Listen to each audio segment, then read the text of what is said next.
If you carry a firearm and discharge your weapon in self-defense, you could face hundreds of thousands of dollars in legal fees and expenses. So carry the protection of CCW Safe, Self-Defense Legal Services membership. Upfront payment of all criminal and civil defense costs with no out-of-pocket for members. Unlimited defense budgets, unmatched legal expertise. Carry the same level of support police officers have. Carry CCW Safe, the highest caliber. And we are back. I'm Chris Evan, the CEO of Survival Dispatch, joined tonight by my good friend Brad Wozni. Good to see you, Brad. You're looking very Canadian tonight, by the way. It's très nécessaire, as they say en français. In Canada, it's very necessary. You got a cup of Tim Hortons coffee there with you by chance? Just all very close, my friend. Yeah.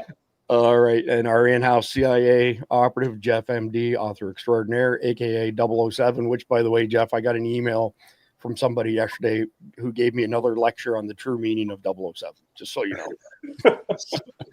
And we're joined by Maxime Bernier tonight from the People's Party of Canada. He's running for Prime Minister of Canada. Max, go ahead and introduce yourself to our audience. Yeah, first, I want to thank you very much for having me tonight. And as you just said, I'm the leader of the People's Party of Canada.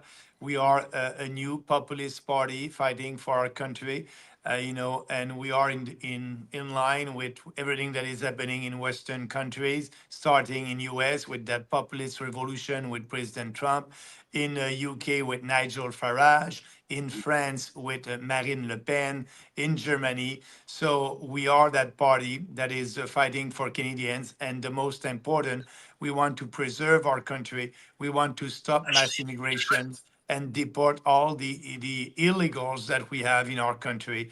And we want to end that radical ideology, DEI.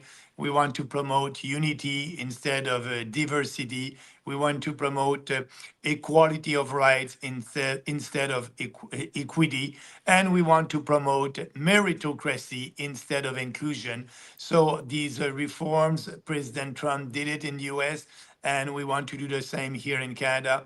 So what I can tell you, we are fighting for the common sense and real, free market, classical liberal or libertarian values on the economy, small government, balancing the budget, lower taxes. So that's our platform. Well, you're in good company here because we're all libertarians, lowercase L, yes. not capital L. Our Libertarian Party here is kind of kooky. They're a little bit crazy. Max, you were in the government previously, correct? When the Conservatives were in power, what were your positions again? Yes, actually, I worked 19 years in the private sector before being in politics, so I'm not a career or professional politician. And after that, I jumped into politics in 2006 with Stephen Harper. He was the leader of the Conservative Party at that time and the leader of the opposition. We had a general election in 2006, and he was elected. And I was, industry minister, and I was also foreign affairs minister. And at that time, in 2007, 2008, my counterpart was Condoleezza Rice under the Bush Jr. administration. And so I had different positions in that government. And in 2015, when the Trudeau Liberals won the election, we had the leadership contest at the Conservative Party of Canada. And I didn't win with 49% of the vote, but I tried to change that party to be sure that they will adopt real conservative policies. They didn't do that. I resigned in 2018, and we created the People's Party. And I said at that time that the Conservative Party of Canada is morally and intellectually corrupt because they don't promote conservative ideas when they are not that popular. And so they are, conservative in name only, like the Rhino, the Republican in name only in the US before President Trump. So now we are the real conservative free markets alternative in Canada. Yeah, very interesting. Before we went live, you mentioned that there was an article in a major newspaper, maybe the Globe and Mail in Toronto, that said there were 250,000 votes for the Conservative leadership, but they only had 240,000 people. Expand on that a little bit, because that sounds like something that happens here in the United States. Yeah, I was not the candidate of the establishment of the Conservative Party at that time. but I had 40% of support from the members at that leadership contest in 2017. And when they did that leadership, the last day, the votation day was a Saturday night, and they did. It's on tape. It's on video. They did. We had 250,000 votes, and we have a winner. We destroyed the ballot, and the winner is Andrew Scheer, 51, Bernier, 49. And the Monday after, in the Global Mail, they were saying, how come you have 250,000 votes when it was only the members who were able to vote? And at that time, they had 240,000 members. So a 10,000 discrepancy. So that was their way to cheat and to be sure that I won't be elected. But that's the Conservative Party of Canada. And I said, goodbye to that. And we created the People's Party based on 4 principles: individual freedom, personal responsibility, fairness, and respect. And that's why during the COVID hysteria, I was out there in Canada fighting for freedom of choice with informed consent. And we were right at that time to do that. I was the only leader who was speaking for Canadians and against these draconian measures, stay-at-home orders, curfew in Montreal, and a vaccine passport. So that was huge discrimination against our Charter of Rights. But the conservative leader at that time, Pierre Poilievre, that is still the leader today and fighting to be prime minister, was on the side of the globalists and pushing the so-called vaccine to Canadians. Yeah, crazy stuff. So, Brad, I want to go to you first, and I want to get your opinion as a Canadian citizen on the stuff that Max has just described as far as being frozen out by the establishment and having to start his own party, essentially. Well, with my background, right, we've covered it a few times on the show, Chris, and, for everybody to realize, like, this man is an absolute honor to be standing here, like President Trump and Marine Le Pen, who is already acknowledged, and Lieutenant Colonel Ricardo Bossi in Australia, one party in Australia. These are patriots who are standing up, who put their lives on the line for their beliefs and their values, like we saw with Pastor Artur Pawlowski, with Norman Traversy, and so many others, right? So number one, it takes a village to support somebody putting their neck on the line, their personal neck, because we've had people targeted for assassination to do this. So this is an extremely brave, literal spiritual war for the soul and the freedom of Canadians, like we saw of Americans, Australians, the French. We're moving forward, and the British and the UK and whatnot around the world, make no mistake, right? This man's life and his family are in grave danger, because here's what he's up against.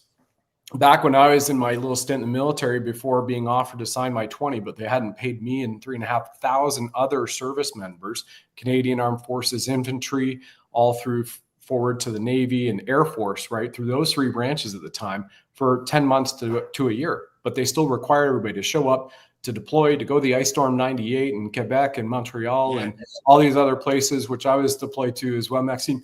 And then they're like, okay, we'll come on in for your 20, right? I'm like, well, how am I going to trust myself to this? So then I, went and did the wildfire thing, jumping out of helicopters, fighting forest fires for a while. And then we also saw it at the provincial level. So I've served at the federal level to put my life on the line, then to do it in the provincial level, because it was awesome adrenaline rush, as Jeff would definitely admit here too. But I saw the bureaucracy from the inside in the Ontario Ministry of Natural Resources. You see, the people who didn't have the merit, many of those would also progress. We're going back 20 plus years now. So then I make my transition to the corporate world, while my sister ends up being the world's first PhD intelligence analyst, a Canadian who teaches at the Pentagon, at the National Security Agency, NSA, CIA, and the DIA, and then gets pulled by the Harper government into CSIS, and then is eventually pulling together Harper's briefings as the prime minister at the time and delivering it with the head of CSIS or the deputy head of CSIS. And during her tenure, in those 8 years at CSIS, she saw so much that shocked her that she resigned. And now makes crystal jewelry and is a Reiki master and wants nothing to do with the government and the establishment because it was so dark, right? And I saw that being there just days after they dropped the 3 World Trade Center towers, because I was then working for BlackBerry, and we were the only thing that could still geolocate living people under the rubble and also help the rescuers at ground zero find those who are still pinging their BlackBerry, but their bodies had expired, their life had expired. Then I was flown to the Pentagon, and 72 hours later, and 18 stories below it. So because after they fired the missile into the Pentagon. So make no mistake, everybody, the deep state, which has been talked about for years in this channel, has no regard for your life, your children's life. Look what they did to Maxime, and they arrested him when he goes around in 2021 before the Freedom Convoy, really the first Freedom Convoy with a few other Canadian patriots. When Trudeau and Poilievre, the Liberals and the Conservative Party locked down Canadians like they locked down everybody around the world. They shut down your businesses. And then they said you had to wear a mask and take a jab and don't just trust us. No problem. It is pour su santé. You have to save your grandmother, your grandpa. No problem, right? Vaccine passport like we had to have to get around Vancouver, British Columbia when I was there at that time. I'm like, no, I'm working in film and TV. We're doing this, and had to show them the call sheet so the RCMP would not arrest you for going outside of your zone.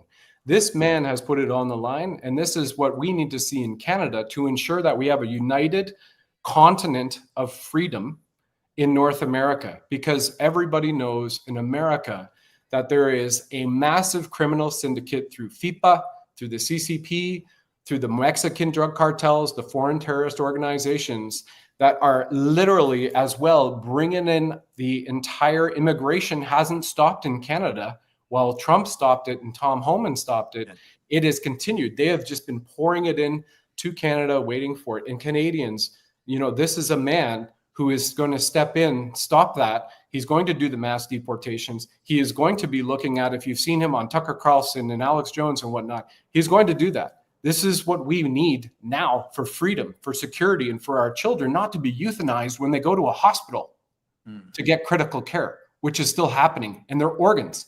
Like Pastor Archer and I have shared many times with Nathaniel and once with Josh Alexander on the show. The organs are being harvested on the black market in Canada today, even now as we do this show. I appreciate that, Brad. Jeff, I want to pivot to you quickly here as far as what Max and Brad just described in Canada. So in your world travels, which are pretty extensive, did you see this type of shenanigans going on in Western countries, or was it typically third world countries? It was more of a third world thing then. Now you got to realize I've been out for almost 10 years now, and I wasn't really involved in the political aspects of it. I was more the technical side of things. But yeah, it amazes me that, starting with COVID in particular, that when it really came to the forefront, how much governments have just taken people's rights and don't even think twice about it. And what amazed me even more is the number of people who willingly go along with it. And, you know, because again, it's, you got to save grandma, you know, but yeah, they let grandma die alone in a nursing home or in a hospital without a visitor too. So, you know, and it's, you know, it sounds dark, but I think there are people who are willing to do literally anything to gain power and increase their power. And that includes, you know, killing people, destroying the economy, doing whatever they deem they have to, as long as they have more power at the end of the day. Yeah, well said. Don't care about anybody else. Yeah. Well, that's a good pivot, Max, into the video of you being arrested. So let me pull this up and share it with our audience, and then I want to have you describe it afterwards. Yeah. So there we go.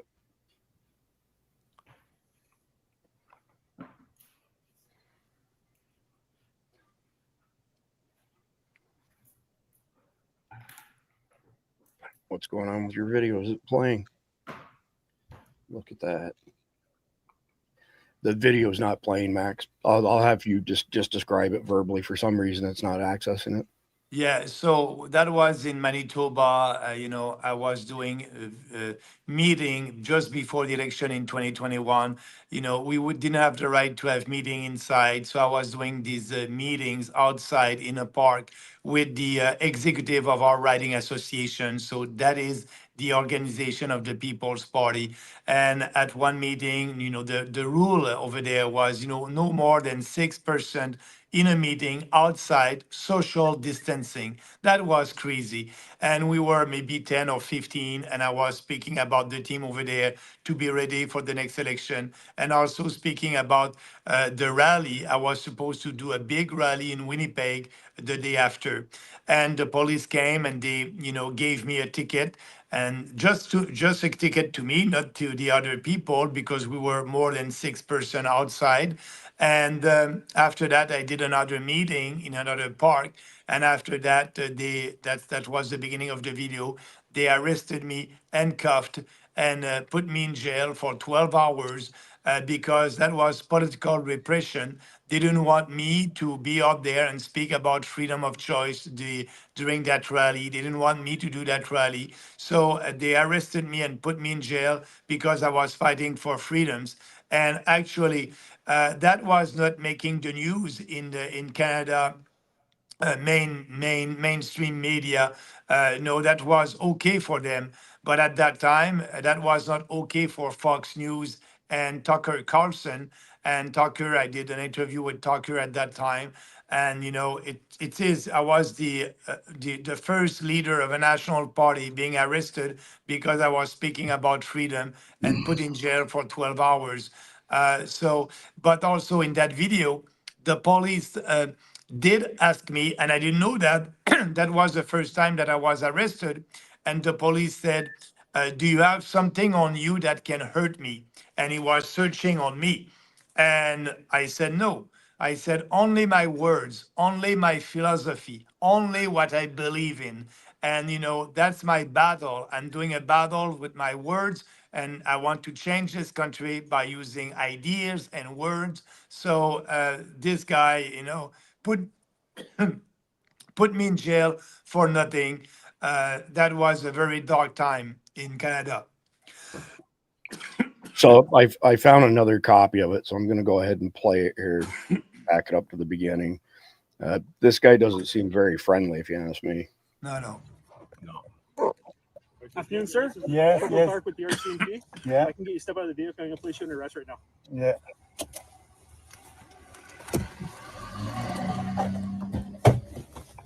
Right now, you're under arrest under the provincial health orders. Okay, so if you can just put your hands behind your back, face towards the vehicle. Okay, give me one hand here. I'll get you in the vehicle, okay? Yep. The other hand. Do you have any weapons or anything on you, sir? Weapon? No, no weapon. Only, Anything on you only that's my gonna hurt words. me or anything like that? Sorry? Anything on you that's going to hurt me or anything like that? No, anything will hurt you. Only my words, only my philosophy, only what I believe in. Okay. All right, come on over this way. I'll explain a few things to you here right away.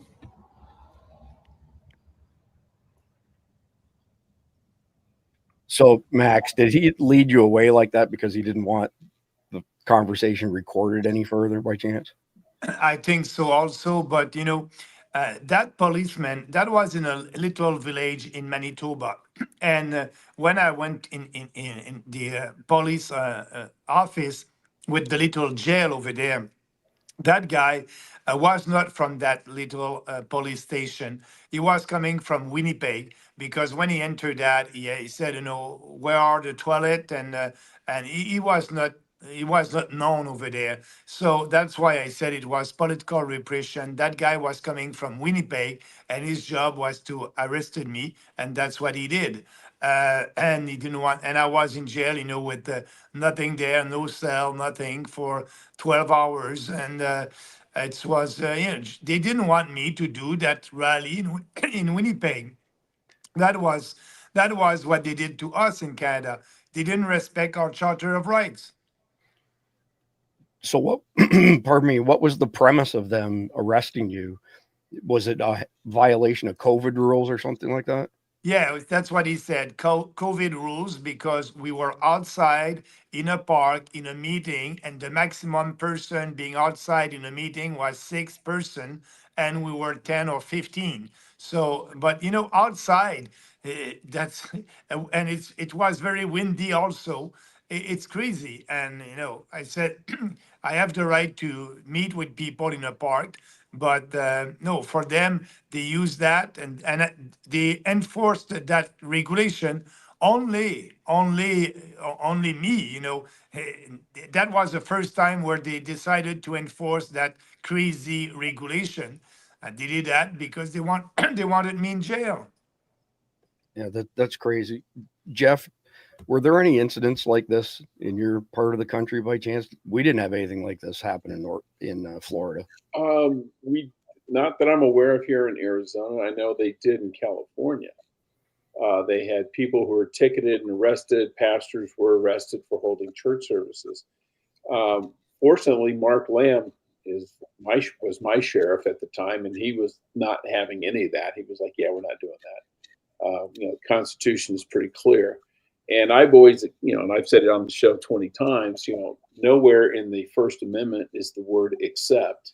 It doesn't say you have the right to assemble except during a health emergency. There is no health emergency cutout to the Constitution. So, you know, if they had come to my house and we were having a gathering of, you know, we still had, you know, happy hours and friends over and everything else. But had the police come to me, I would say we're exercising our First Amendment right to peaceably assemble. You have a problem with that?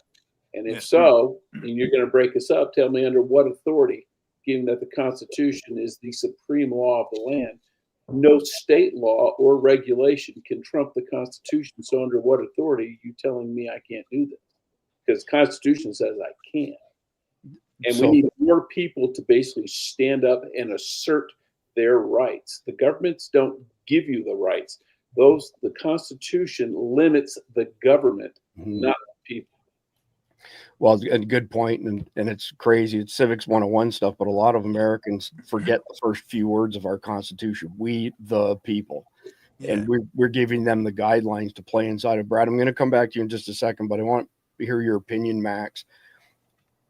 So this was not consistent with your Charter of Rights and Freedoms. Is that law at the same level as our Constitution, essentially? Yeah, absolutely. It is our Constitution, and we have a Charter of Rights in that Constitution, and we have the right to freely have assembly in this country. That's the same, and it's too bad because also our judges, because we did, sue the government for that.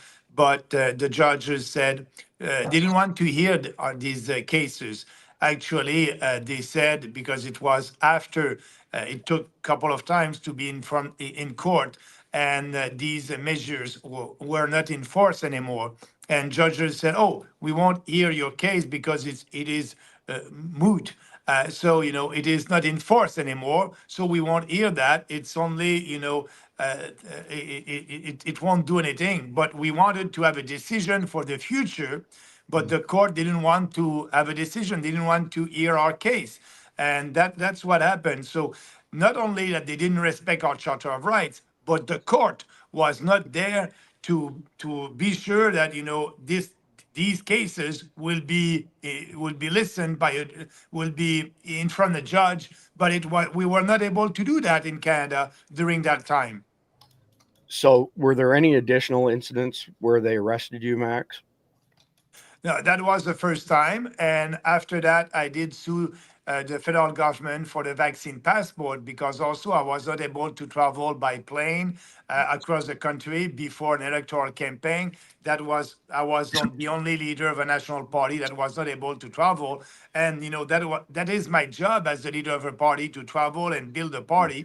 So I sued the federal government for that, but didn't win. They said no, it was okay. The federal government violate your rights, but that was okay. That was our charter was not respected, and the judges didn't want also to enforce our Charter of Rights. Yeah, and we're dealing with some similar stuff right now in America, not as far as locking people down, but courts not respecting the Constitution. Brad, you're friends with Pastor Pavlovsky, and he was arrested multiple times. Oh, yeah. We had him on Survival Dispatch News with Brad, but just for the benefit of our new viewers, Brad, describe what happened to Pastor Pawlowski. It was heinous.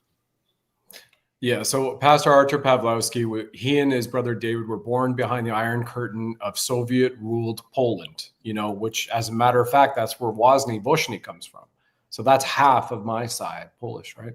But they got out during the Blitzkrieg. But most of my Polish family was murdered by the Waffen-SS Nazis. By the way, one of those same Nazis in Canadian Parliament a year ago, 2024, the Liberal Party with Justin Trudeau, Chrystia Freeland, Jagmeet Singh, the NDP Socialist Party, who is a designated terrorist by the Indian government, wanted for years, who harbors one of the bombers of an airplane bombing in Canada and paid by the government. And Pierre Poilievre, whose wife is the daughter of a Colombian drug lord arrested in Texas in America last year. And his wife started the PPE in 2018 because he is a WEF junior puppet on the schedule. He attended along with Justin Trudeau, right? So Pierre Poilievre, the Conservative Party leader right now, which Maxime is up against, and Mark Carney, who installed himself after Justin Trudeau left the Liberal Party, they and 300 were of the 338 members of Canadian Parliament a year ago who stood when a 92-year-old Waffen-SS member who murdered part of my family, likely, as well as many others, as they blitzkrieged across Europe from Germany to the Soviet Union, was applauded by them. I mean, if that is not a communication for where people can put your votes, you can either put your vote for freedom with Maxime Bernier or with total tyranny under the boot of the Gestapo that will bring in the horses again, that will roll over on you and stomp you to death like they did the man at the Freedom Convoy line in Ottawa in 2022. And you're right about that. Yeah, and these members of parliament, all of them did a standing ovation after the the chair of the house that said, acknowledged the presence of that a former Nazi saying that he was fighting against the Russia. So if he's saying that he was fighting against the Russia during that World War II, you must think that he was on the side of Hitler, and but no, for them that was okay. They gave him a real standing ovation in Parliament. That was a shame. Yeah, it was not only a shame. My grandfather on my mother's side, the father, he with his two brothers, he flew B-17 Lancasters for all 5 years of the air war. So they came over from France, occupied Europe under the Nazis, escaped, got to Canada, signed up, joined the Canadian Armed Forces then, and he flew B-17 Lancasters because September 11, 1939, Canada declared war on Germany. And that was the same German Nazi war criminal that they applauded. There's over 5,500 of those Nazi war criminals still living today in Canada alive, by the way, from that time. So I kind of forget a bit of your question, Chris, because, it gets hot under the collar when the two literal war criminals, Pierre Poilievre and Mark Carney, 100%. And if you ask Mark Carney about, you were on Epstein Island, he doesn't deny the question. He just changes the subject. And so here we are, right? It's freedom or it's death. That's the way I put it. The devil owns the fence, as Bishop O'Connor says. And with Pastor Artur Pawlowski and David, his brother, who came to Canada saying it was a beacon of freedom in his book, Lions Do Not Bow. And then when they came in Alberta Health Services with the same orders, shelter in place, churches cannot congregate, close the churches and close the schools, keep the strip clubs and the liquor stores open. Yeah. If that's not a spiritual war, there it is. And they came in with at least 5 Calgary police officers and about 3 to 4 Alberta Health Service officers walked into the church on Passover, which we all just celebrated, Passover and Easter now. And they came after him and he said, "Get out, Nazi, Nazi." So he and his brother David know what it's like to fight literal Nazis, Soviet Nazis. And as he said, when 38 million Poles stood up, the 50,000 Soviet Nazis fall. And then that's how Poland had its freedom. And this is what we need to do now and unite in Canada and America and around the world between the leaders, the world leaders, the Maxime Bernier, the Marine Le Pen, and the Ricardo Bossis of the world to lead their countries into a return to sovereignty and God. This is about a return to sovereignty and God. The show is the Sovereign Soul Show. Love, levity, and liberty. And that's what if I may say on that, if you read the Canadian Constitution, the introduction, the preamble of the Constitution is this country has been built on the supremacy of God and the rule of law. So that is in our Constitution. And now, you know, with the woke idea, the social fabric of our country. We lost your audio there for a second, but yeah, I just said, yeah, we are losing the social fabric of our country because, you know, we are not fighting for Canadians right now with all these mass immigrations and radical DI ideology. They're Marxist ideologies who are destroying this country. So, Jeff, question for you, because Brad mentioned the WEF. So Justin Trudeau, I call him Trudeau. He was a WEF, Young Global Leader. Right.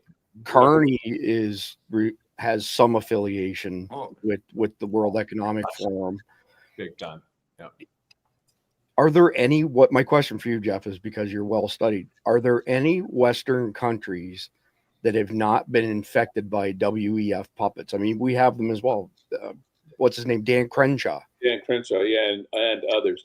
No, I don't think there are. I think the WEF has been very good at spreading its disease, for lack of a better word, all over the Western Hemisphere, the Western world, not just the Western Hemisphere, Europe as well. And it's the the whole globalism thing, but they use that as kind of a stalking horse or a Trojan horse to get in their own ideology in there. And this idea that, okay, we are so much smarter than the masses, so we should decide everything because the people, they're such children, they can't be trusted to run their own lives. We'll do it for them. And how is that any different than what the Soviets did, where you had central planning in Moscow who decided everything? And WEF, you'll own nothing and you'll like it. Well, Soviet Union, did people own their homes? No, they did not. Did people didn't own anything. The government owned everything. They owned the land, they owned the farms, they owned everything. And even if you ran a small business, it was only because the government let you run that business. It was the government's business. And how is what the WEF doing any different? Their leaders all fly around in private jets. Well, guess what? So did the old Soviet leaders. You know who had one of the largest car collections in the world? Leonid Brezhnev. No kidding. Oh, he had huge car collection. In fact, when we were making nice with him back in the 70s, Nixon gave him a custom Cadillac because they knew he would like that when they were trying to do all these negotiations and treaties and stuff. So the hypocrisy is astounding. And if you looked at Fidel Castro, he had 7 or 8 mansions. Okay, he was not, he wore the fatigues in public. And no, he didn't live that way. Guarantee you. Yeah, unbelievable. So, Max, I want to ask you a quick question about the WEF. So, when you were in the government that was in power, did you cross paths with people who were WEF pawns, let's say, and were not hiding the fact that they were associated with the WEF? Yeah, actually, at that time, my boss, the Prime Minister, Stephen Harper, was there and delivered a speech and saying to that organization that what they're doing, it's good for the world. You can find a video of Stephen Harper speaking very well about the World Economic Forum.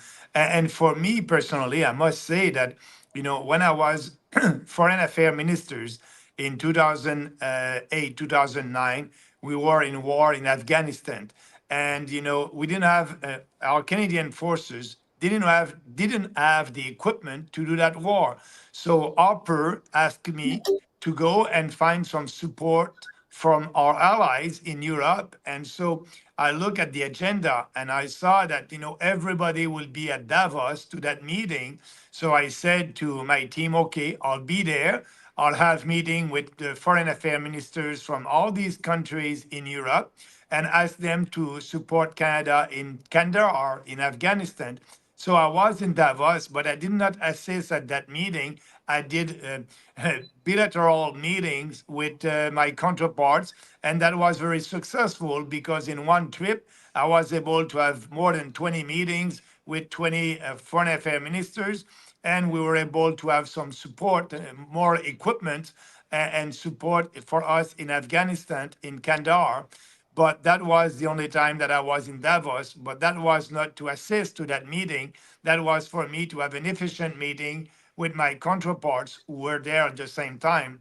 But for the upper government, they were praising the World Economic Forum at that time. Unbelievable. So only because the topic of the WEF has come up, I want to show a picture here. This is the new head of the WEF, and Klaus Schwab founded the WEF in 1971 with his father's money, who was a Nazi in World War II, did all kinds of heinous things, but escaped the Nuremberg trials because he was a dual citizen with Switzerland and Germany. And there's a lot of comments on this new guy who was the CEO of Nestle at one point in time being the prototypical Bond villain. And I'm not sure what's going on with his left eye, but you can see it's pretty bloodshot and red. But this guy said that human beings do not have a right to clean water. And that's the one quote that keeps coming around to bite this guy in the ass, I guess. But he probably doesn't care at all. But now we've found out that Klaus Schwab left under very contentious terms, and he's being accused of stealing significant amounts of money from the WEF. Jeff, have you studied up on this at all by any chance? Well, you look at Klaus Schwab, and his dad left him, I don't know, 20, 30 million bucks, and that's what he started the WEF with. But his whole life, he has, he's a professor or whatever. He was a college professor. And how do you live the lifestyle he lives on a college professor's salary? So you can't. It's just like our senators and congressmen who make $174,000 a year, do it for 4 years, and turn out to be worth 40 million bucks at the end. So that money had to come from somewhere. He's jetting around and everything else. So I'm sure it was just skimmed from WEF. He was in charge. He was the sole guy. He had complete access to it. I'm sure at some point somebody audited the books and went, whoa, wait a minute. We've got a few million bucks missing, like a lot. It'll be interesting to see what comes out of it. But I'm going to bring us back on topic here. I've got a video, Max, a short video. It's 59 seconds. And I believe this was from a debate. Candidates debate. Yeah. Yeah. So I just want to explain, it was from a debate in 2019, because in 2019, I was able to participate in the leaders' debate on TV. But in 2021 and at this election, they create new criteria to exclude us from the debates because they're afraid of our ideas. But at that time, yes, that was the debate in 2019 during the election. Okay, so I'm going to play this video, and then we'll talk through it afterwards. It's 59 seconds.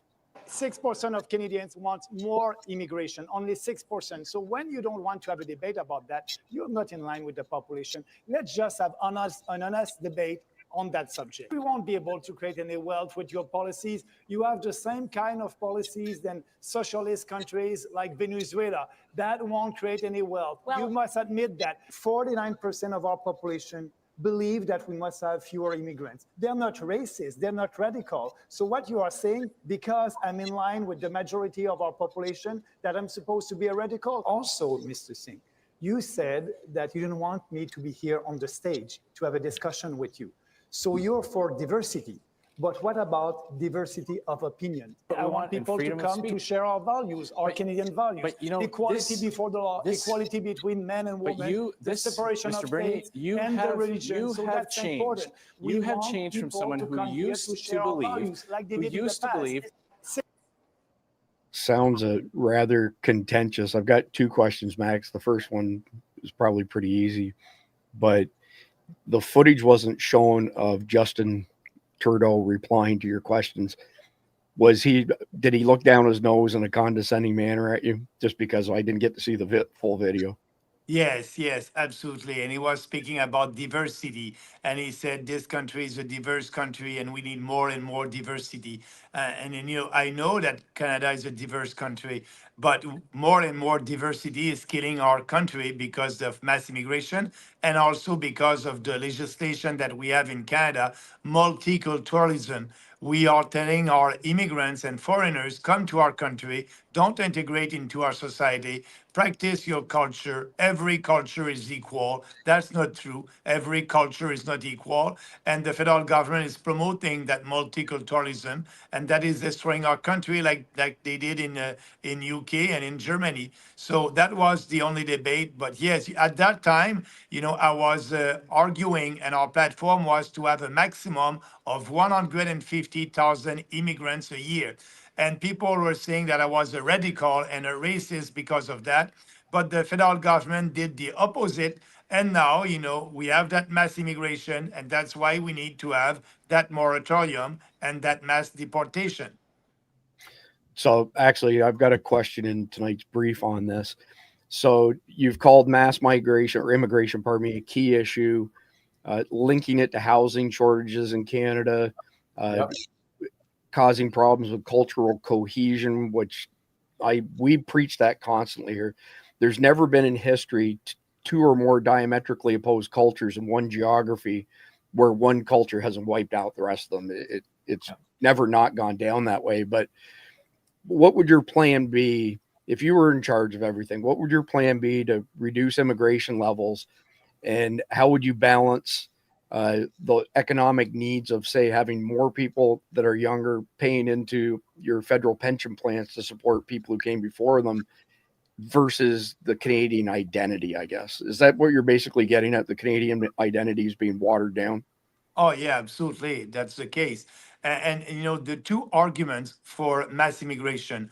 The first one is our population is aging in Canada. We need young people. But actually, these immigrants are not younger than the population. Statistics Canada did a study about that. Why? Because when they are coming here, they can have their family with them. But the definition of family for the federal government is not the mom, dad, and kids.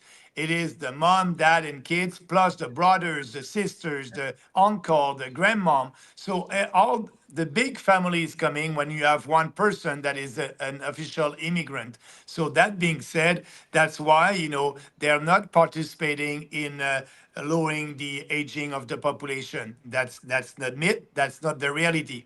And second, also, they're saying that because we have a lack of labor, we need more. And, what they're doing, they are importing cheap labors for big corporations. And I'm telling to Walmart, on all these big corporations, if you want to have Canadians, you may just have to increase your offer, give a better salary, and you'll have more Canadians that will come. And if not, that's not the role of the government to give you cheap labor. Just reinvest to be more productive. And that's why. But when I'm speaking about mass immigration, people must understand we are a country of 40 million people. Last year, we had 1.3 million foreigners to our country. This is the population of one province of Canada, Saskatchewan, a new Saskatchewan every year. And the growth of our population, 97% of the growth of our population is coming from immigration. This is the replacement theory in action if you're doing that another 5 or 6 years. And actually, the growth of our population, if you compare that with the growth of the other Western countries, for Canada last year, it was 3.2%. And the average growth of the population in US and all these Western countries last year was an average of 0.5%. So the growth of our population was 6 times bigger than the average growth of the Western countries. This is mass immigration. We need to stop that and start the deportation because we have also illegals. What is an illegal in Canada? It is like, for example, a fake international students coming from India, and after when they have their permit, they don't want to go back to their country of origin like usual. They want to stay here, and the conservatives and the liberals are telling them, yeah, you don't respect our legislation, you're not leaving the country, but we'll give you a nice gift, we'll give you the permanent residency. All these people, when their international student permit has expired, they must leave the country, and if not, they must be deported. So I'm going to pivot to Jeff and then to Brad. So Jeff, again, just because you have a good understanding of the workings of the global system, are there any, my next question, so follow up to my previous question to you, are there any Western countries that have not been the target of these mass invasions? Not that none come to mind. I mean, all of Europe is basically being overrun. Started with Africans coming through via Libya, and then you had the Afghans came over, and then you had the Syrians, and so you got the Iraqis as well. Anytime there's a war or any kind of upheaval, apparently the solution is to move to Europe. And Europe has a huge demographic problem. One, they're not having enough of their own babies, and they're importing all these people. And for the longest time, Germany had imported Turks, back in the 60s and 70s and 80s for labor, but they were never allowed to become German citizens. Even their children were not allowed to become German citizens. I don't know where that's going now, but yeah, they've completely, diluted their own culture by bringing in millions upon millions of people who don't believe in the German culture, don't believe in European culture, just like they come here or in Canada. They don't want to assimilate. They wanted to dominate. Yeah. So when you were active in the CIA, you worked in the Middle East, a lot of different countries that are, Muslim in nature. Tie this together for me. Gaddafi said before he was killed, you don't want to take me out or you're going to see mass migration into Europe. Yeah. Okay. What happened as a result? Why is that? In other words, what was he doing that was preventing this invasion from happening?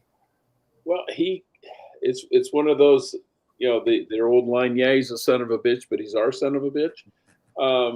But with Gaddafi, he kept the lid on the country, and he could control who came into the country, who could leave the country. And the people who went to Europe from Libya weren't so much Libyans. They were Africans and people from other countries further south who used the chaos in Libya as a way to get through. Just like our border was open for 4 years, all the restrictions went down, the government lost control of the country, and the people could just basically, roll through, hop on a boat and aim north and hit the boot of Italy and then say, I'm here, give me money.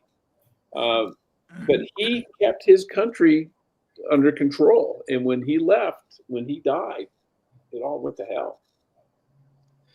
Yeah, interesting. I just wanted to know how that all tied together there, because I have this vague recollection. Didn't Hillary Clinton joke about it? She thought it was pretty rah go USA when we killed Gaddafi. Or well, we didn't kill him; his own people did. He was not as popular as someone like to think he was. He had enemies like anybody else. But yeah, it's one of those. Be careful what you ask for. And I always had this contention that had the Soviet Union not collapsed, I don't think Saddam ever would have invaded Kuwait, because he was kind of in the Russian sphere, the Soviet sphere. And we could have gone to him when he started making noises and said, hey, your dog's barking, pull his chain, because nobody wants another war in the Middle East. And the Russians probably would have gone, yeah, you're right. And they would have yanked his chain and pulled him back and said, you're not doing that. But there was no one. He was a dog without a leash. And there's, sometimes, the bad guys are still bad, but they can also control things for the good. Yeah, that makes sense. So, Brad, I want to come to you next and then back to Max on the topic of economic freedom. So, the PPC party that Max started pushes for smaller government, lower taxes, similar to what we're going through here in America right now with the Trump administration. If you were in charge, Brad, what specific programs and or regulations would you cut or completely eliminate to ensure strong economic growth and maintaining the Canadian identity? Well, first of all, you have to have merit. That's number one. First and foremost on merit, right? You can't install any program or remove any without somebody who's been there, done that, and has experience. By the way, that's also a great segue to Max has business experience and political, unlike the others who are installed or have none, and then also hail Satan. Those other two leaders actually do. And it's a fact, and it's war crimes that have to be persecuted or prosecuted coming up. That's for another time. Secondly, I remember at Wilfrid Laurier University, I was accepted into the Honors Economics program, which, by the way, is the Canadian version of Harvard. It's always like the Harvard Business School and Economic School of Canada is Wilfrid Laurier University. So that's where I was accepted. That's where mom and dad said, you're the first out of any of our families. Remember, families who came over in World War II, forced out of Europe and went back to fight and then came back and made their home in Canada, that beacon of freedom, as Pastor Artur Pawlowski says. They said, when I signed up to go to the military and do the militia, it was the militia for 4 years, so you could do 20, but you need to get your university degree first. So that's why we already covered that part of the story. So I have that economics background. And I will tell you this, I remember in first year university, the Canadian Grain Association and the Canadian federal government had a surplus of grain from Saskatchewan to Manitoba to Alberta. What did they do? In order to offset the surplus price of Canadian grain in the market, and remember, this is the 90s, Bob Geldof and Feed the World is still ringing loudly in everybody's ears. They put it on barges, hundreds of thousands of tons of Canadian grain in the Atlantic off the coast of Nova Scotia and dumped it. Do you know what that could have done alone? So this is still what we're up against today, that Maxime and the People's Party of Canada and everybody in their ridings, which is the very same thing as saying all through the municipalities, and me having lived, worked in the United States for 20 years, right? Lawfully and legally, until they barred me for refusing a mask and a jab and a vaccine passport for 10 years, which itself is a war crime. And those border agents who conspired to commit war crimes and collude with war crimes, when I also reported a war crime, are negligent. But this is what we're up against. So what do you need to do first? You need to get the right people on the bus, the people who have the policies and the experience. We have no gold. It was sold in 2016. The Bank of Canada, the head who replaced Mark Carney when he went to the Bank of England, by the way, Chris and Jeff, he said, this is an old antiquity. This is literally in the news in the National Post. Gold is an old antiquity. We don't need it anymore. Do you know what that does? That debases and devalues the dollar. And that's why we have on Sunday, Norman Travesey and our friend Mark B., who is the Jeff from the United Kingdom, SRR, and then other UK SRR. We're at Byward Market in Ottawa, and a Royal Canadian Navy veteran, homeless man, is saying, all I want to do is get a cigarette. And these guys over here, African military-aged males, flooding the Byward Market wearing brand new, Stop Me Americans, if this sounds familiar, on Survival Dispatch, brand new clothing, cell phones, brand new everything, getting $4,000 a month from the Canadian federal government when a Navy veteran couldn't afford it. So they gave him $25. Norman Travesey and Mark B. I'm not allowed to say his last name because of what he's still doing in the light.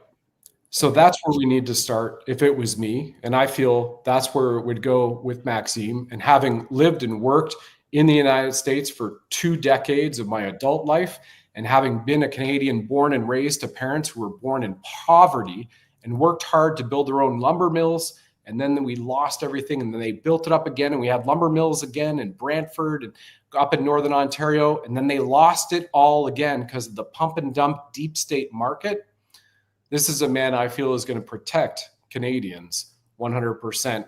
And when you do that, everything will follow, just like we've seen President Trump do in the White House. Things are following. He's fighting an invisible enemy too, by the way, everywhere around the world. Maxime, President Trump, Marie Le Pen. So I honor this man and his team. So Max, I want to be respectful of your time. Can you tell me what are the top ideas you have on 3 subjects: the economy, freedom of speech, and foreign policy? Yeah, first, I just want to say that I agree with you, Brad. We need to clean the house, and that's what we want to do. So on the economy, the first, we have huge deficit, like I told you, a huge debt, huge deficit. What we must do is to balance the budget in 1 year, and we are able to do that. Polyev won't balance the budget in 4 years. Carney won't balance the budget, and very quick. If you foreign aid, you cut foreign aid, you save $10 billion there. You cut the mainstream media, $2 billion there. You cut, the federal government is giving $32 billion to the First Nation, and it's not working. We don't know what they're doing with that money. You can cut a $5 billion there. I'm at $17 billion. Our deficit of this year is $40 billion. And we have also the equalization formula. That's $26 billion that the federal government is giving to poor provinces. We need to cut that by half, saving $13 billion. Why? Because my province in Quebec received equalization payments since the creation of that program. We are supposed to be a poor province. We receive equalization money since 1957, but Quebec is not a poor province. And, we need to cut these payments by half because that will be the right incentive for Quebec and New Brunswick and poor provinces to develop their own natural resources, to exploit their own natural resources. And by the way, in Quebec, there's a lot of shale gas, but right now, the Quebec government is imposing a moratorium on the exploitation of shale gas, because if they do that, they will receive less money from the equalization payment. We need to do that for the economy, but also for the unity of this country. You have in Alberta a separatist movement. They're fed up. Alberta and Western Canada are rich provinces. They're paying for poor provinces, and they want that program to drastically being less generous. But Polyev and Carney won't speak about that. So I was at $17 billion, at 13, so I'm at $30 billion. And you can cut also corporate welfare, all the subsidies that the federal government is giving to big corporations, $26 billion. So I'm at $56 billion. We have a surplus of $16 billion. And with that surplus, the next year, the second year, we will give that to lower taxes to corporation, a flat tax on business at 15%, no more capital gains tax in Canada, and lower taxes to every Canadian. I don't know what will be the tax relief, but it will be all surplus will go to Canadians the second year. So that's the only way to create wealth and growth in this country, and at the same time not having inflation, because the deficit of today are the inflations of tomorrow, and we are paying for that right now. Yeah, well said. So Jeff, I'm looking through the SITREP for tonight's show, and I did a bunch of research on what we can do as Americans to support somebody like Max. And it turns out there's very little that we can do other than follow him on social media and share his social media, those sort of things. There's not a whole lot at our disposal. And here's Max's account on X. Did I miss anything, Jeff? Is there anything we can do? Because it sounds like the laws in Canada are pretty tight when it comes to foreign interference. Well, yeah, but foreign interference, they're talking about, contributing campaigns, that sort of thing. But Maxime's on X. When he posts something, repost it, amplify it, get it out there, speak to, get the views up. And I think if people in Canada see that there are a lot of like-minded people in the United States who are just as fed up with the nonsense on this side of the border as they are on that side of the border, it's kind of that strength in numbers. It makes people feel, okay, I'm not alone now. And I would love to see a kind of at least an ideological fusion between, small L libertarians, true conservatives in the United States with like-minded people in Canada, because, we have so much, sometimes you wonder, why are we even two different countries? But, yeah, I think just support him on X and anywhere else. Get the word out. Yeah, and the only other thing that came to mind is, and of course we're all lowercase L libertarians, is just support libertarian organizations in general, because as you said, there's strength in numbers. Max, back to you. What can Canadians do, or pardon me, what can Americans do to support your efforts in Canada without running afoul of election laws? Yeah, but what you are doing tonight, you are helping me, because I know that there's a lot of Canadians who are watching your show. So it is helping me. The voice of the People's Party is out there in Canada. But also to be with you tonight, it's important for me to speak with our American friends, telling them that, we can have a trade deal. That's okay. We understand what President Trump is doing. He wants a better deal, and we want a better deal also. Let's work together with that. And what you can do is to try to speak with your Canadian friends that you have and about the People's Party, because we are canceled, ignored by the mainstream media, and there's a lot of Canadians that don't know that we exist still now. And for your Canadian viewers, if you like what we are saying, go on our website, read our platform, peoplespartyofcanada.ca, share it. And if you like that, and if you're a Canadian citizen, you can donate to the People's Party. You can be a member of the People's Party. But the most important, we are in election right now, and the election day will be this Monday. Go out and vote. There's 40% of the population who didn't vote at the last election. Go out and vote if you want to have a real common sense revolution in Canada. Support the People's Party. We'll be there. Our ideas will be more influential, and we will win that battle of ideas. So that's my main message. But I want to thank you, because tonight it's very profitable for me as the leader of the People's Party to be with you and to reach to Americans and Canadians and speak about our ideas. So last question is on behalf of my nephew, who I mentioned lives in northern Alberta. And I asked him if there was anything in particular he wanted me to ask you. He actually came up with two things. He wanted to know what your stance would be on firearms. He said he thinks that you're the only candidate who wouldn't take away everybody's right to guns, which has largely been done already. And the other thing he had to say, and he prefaced it by saying he's been blackpilled. He thinks that if the Liberals get back into power, there's going to be nothing left of Canada by the time they're done. So, yes. So on guns, you are on the website. You can click right now on platform and go back, and you see our gun policy. It's all there. And yes, we believe in property rights. We will repeal everything that Trudeau did, all these bills. I have a license to own guns in Canada, and it's a right. It's part of our history. And not only owning, being able to have guns, but also being able in Canada, we don't have what you have in the US, the Castle Doctrine. So if you defend yourself and your property with a gun in Canada, the RCMP, the police, may charge you if you use your gun.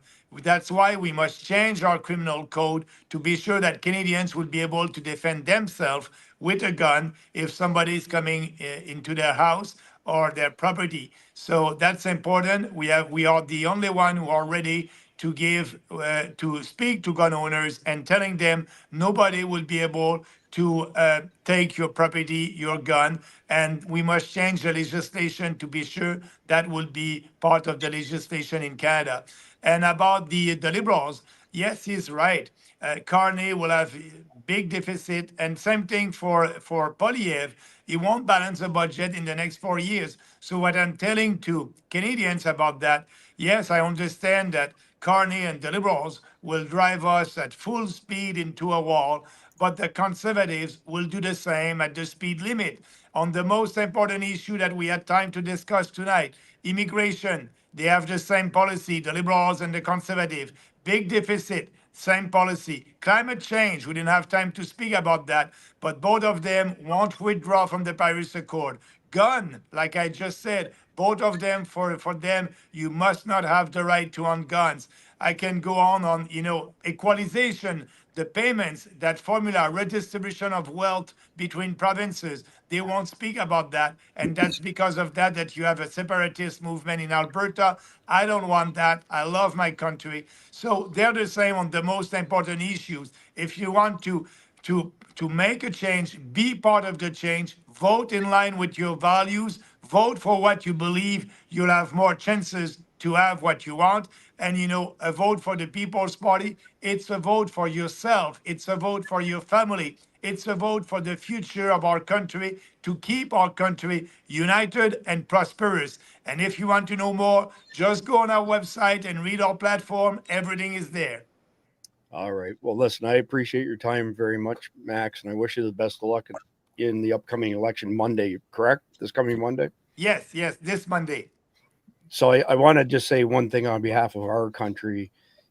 Americans do not have any ill will towards Canadians whatsoever. It's just your government. It's the Justin Trudeau government and the ones who came before him that, they're no different than our government, that Joe Biden, Obama, that we can't stand either. But we don't have, that doesn't transfer to Canadians themselves. Yeah. Just so you're aware.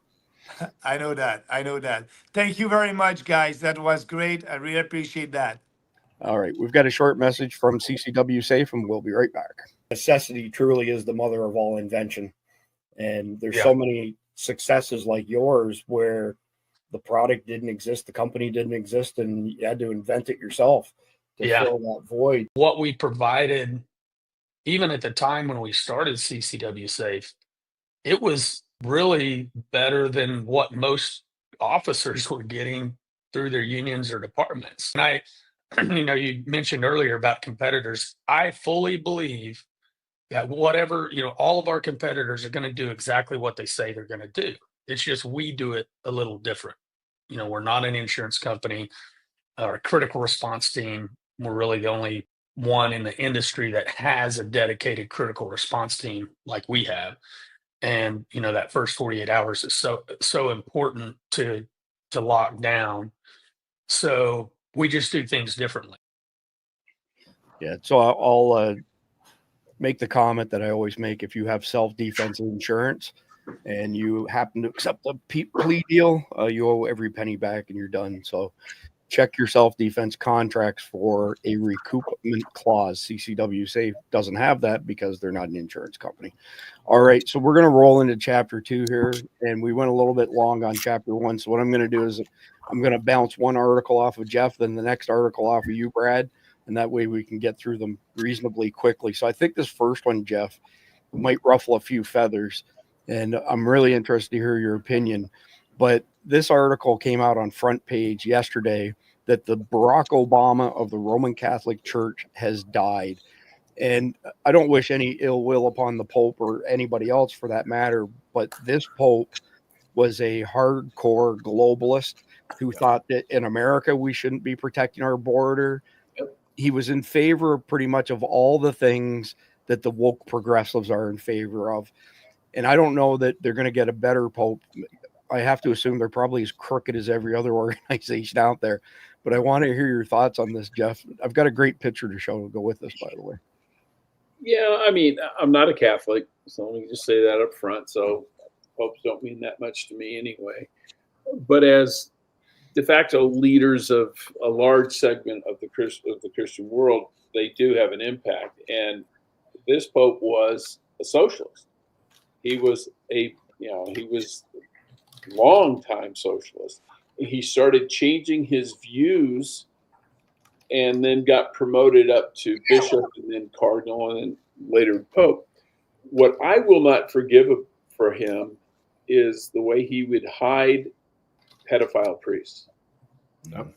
He would transfer them. He would make sure people didn't investigate them. And some of his most senior advisors inside the Vatican had credible accusations of pedophilia against him. Yep.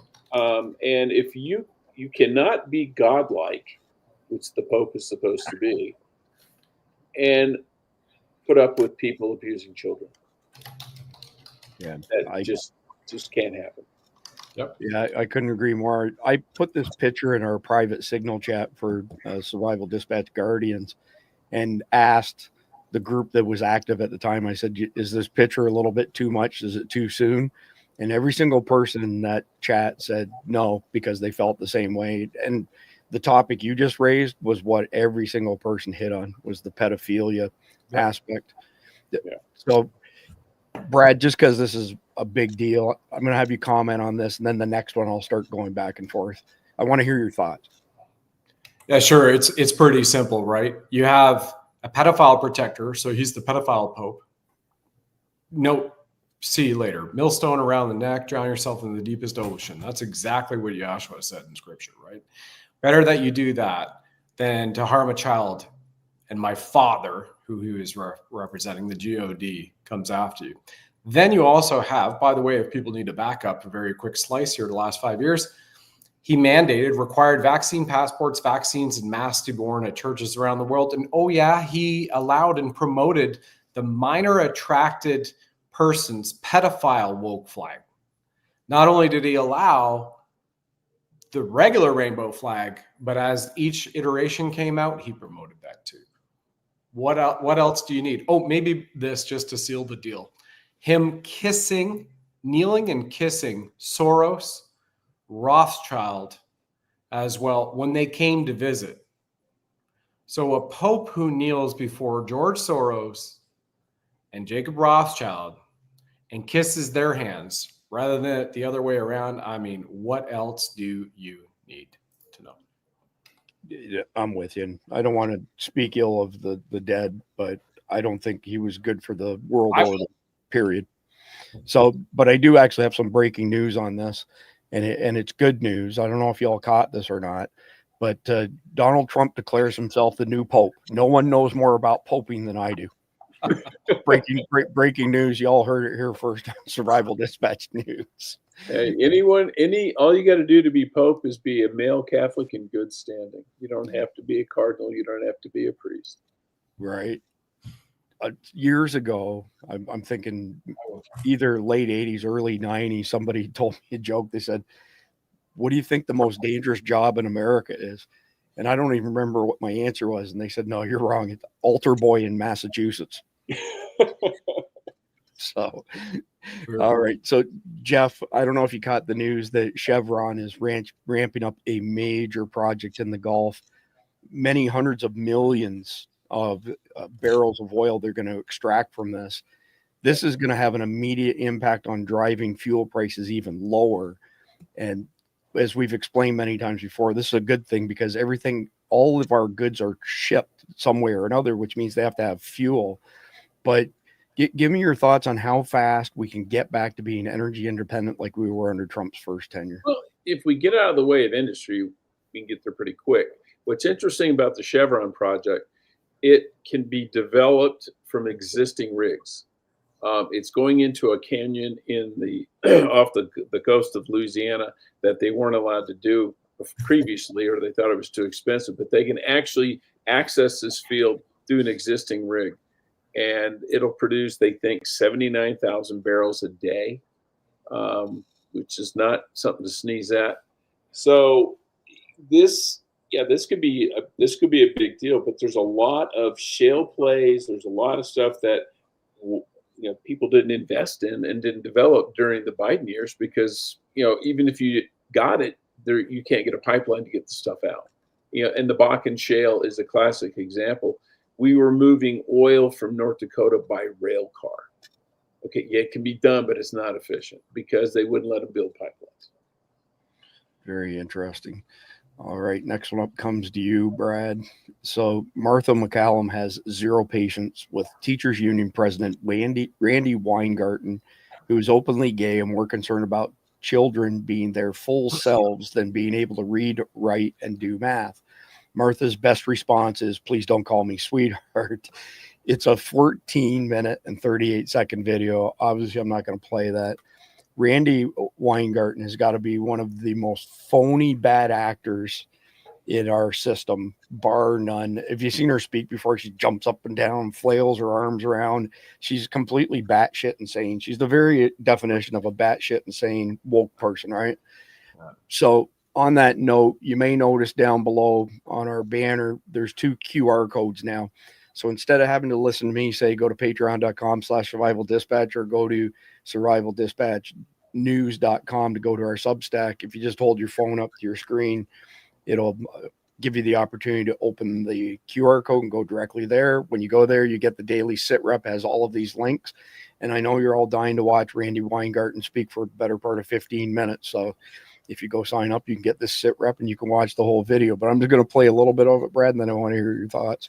Weingarten, president of the American Federation of Teachers. Randy, nice to have you with us. Thank you very much for joining me. I know that you don't want to address this case specifically because you don't have teachers who are involved in it, but just in a broader sense in terms of this issue of these books and their impact across the board, you have really talked about protecting books of all kinds in Florida and other places across the board. So do you think twice when you listen to some of these examples of what's being read to 4 to 6-year-olds? Mm-hmm.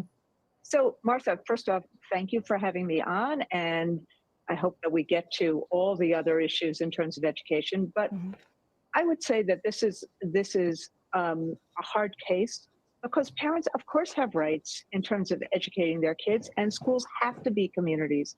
And the moment you have a case like this with such great distrust for what is being taught in a classroom or read in a classroom, I consider that a failure from the beginning.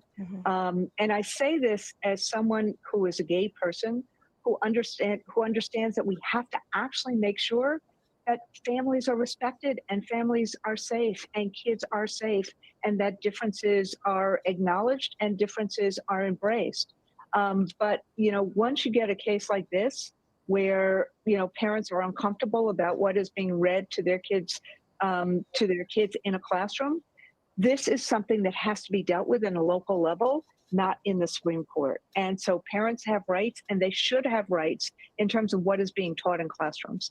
And, and we're going to have to actually deal with how we ensure that kids have a safe and welcoming environment, and that we see differences and we accept differences, whether those differences are religious or whether those differences are sexual, and that we actually make sure that the community is there as a community. So do you believe though that there's an appropriate age to have a discussion? These are 4 to 6-year-olds and they're being read, and this is out loud in the classroom, not just, oh, this is a book on the shelf in the library. If there's a particular child that, you might want to read this with, but, just as an example, my pronouns are like the weather. They change depending on how I feel, and that's okay because they're my words. Sometimes I use all the pronouns I can think of, just as one example here. Let me put it this way, Martha, and I think that this will be shocking to you.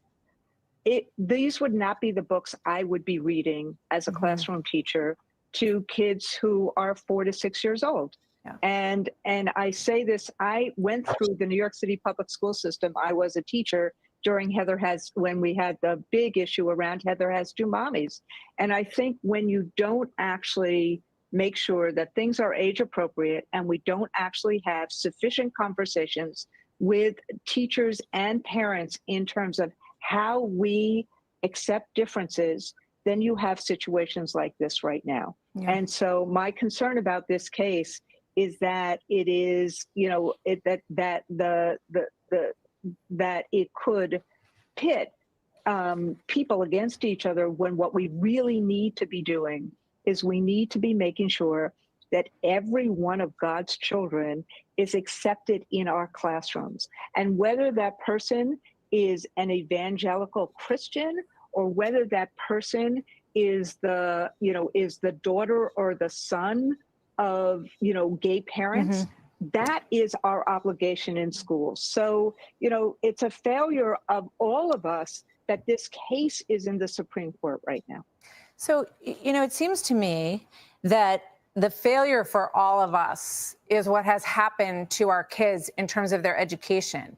And I think what disturbs a lot of parents, religious background or non-religious background, is that they see this, you know, woke ideology as, you know, sort of the common phrase around all of this happening. And they're looking at the numbers and saying, why are you reading this book to my child when, first of all, I want to deal with this kind of discussion at home based on my own understanding of where my child might be.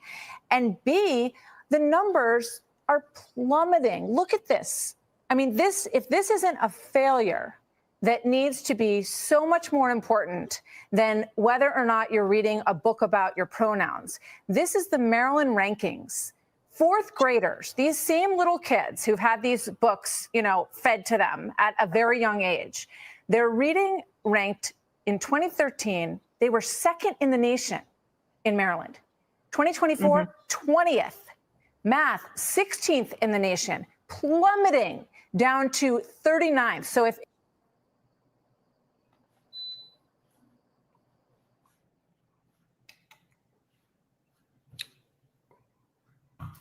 I think you're muted, Chris, or at least I don't have the audio. Yeah, I don't either.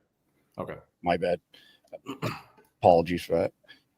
So I stopped it here for a specific reason. I'm not going to play any more of it, but this is the heart of the matter right here. So there's a limited amount of hours in the day, days in the week to teach children. And basically what Randy Weingarten and those people are promoting is all the alphabet stuff, the woke stuff. And this is what it does to basic skills that all of our kids need. I kind of know where you're going to go with this, Brad, but I want to hear it anyway. Yeah, sure. So we're going to talk Colorado and Canada at the same time and merge it all together.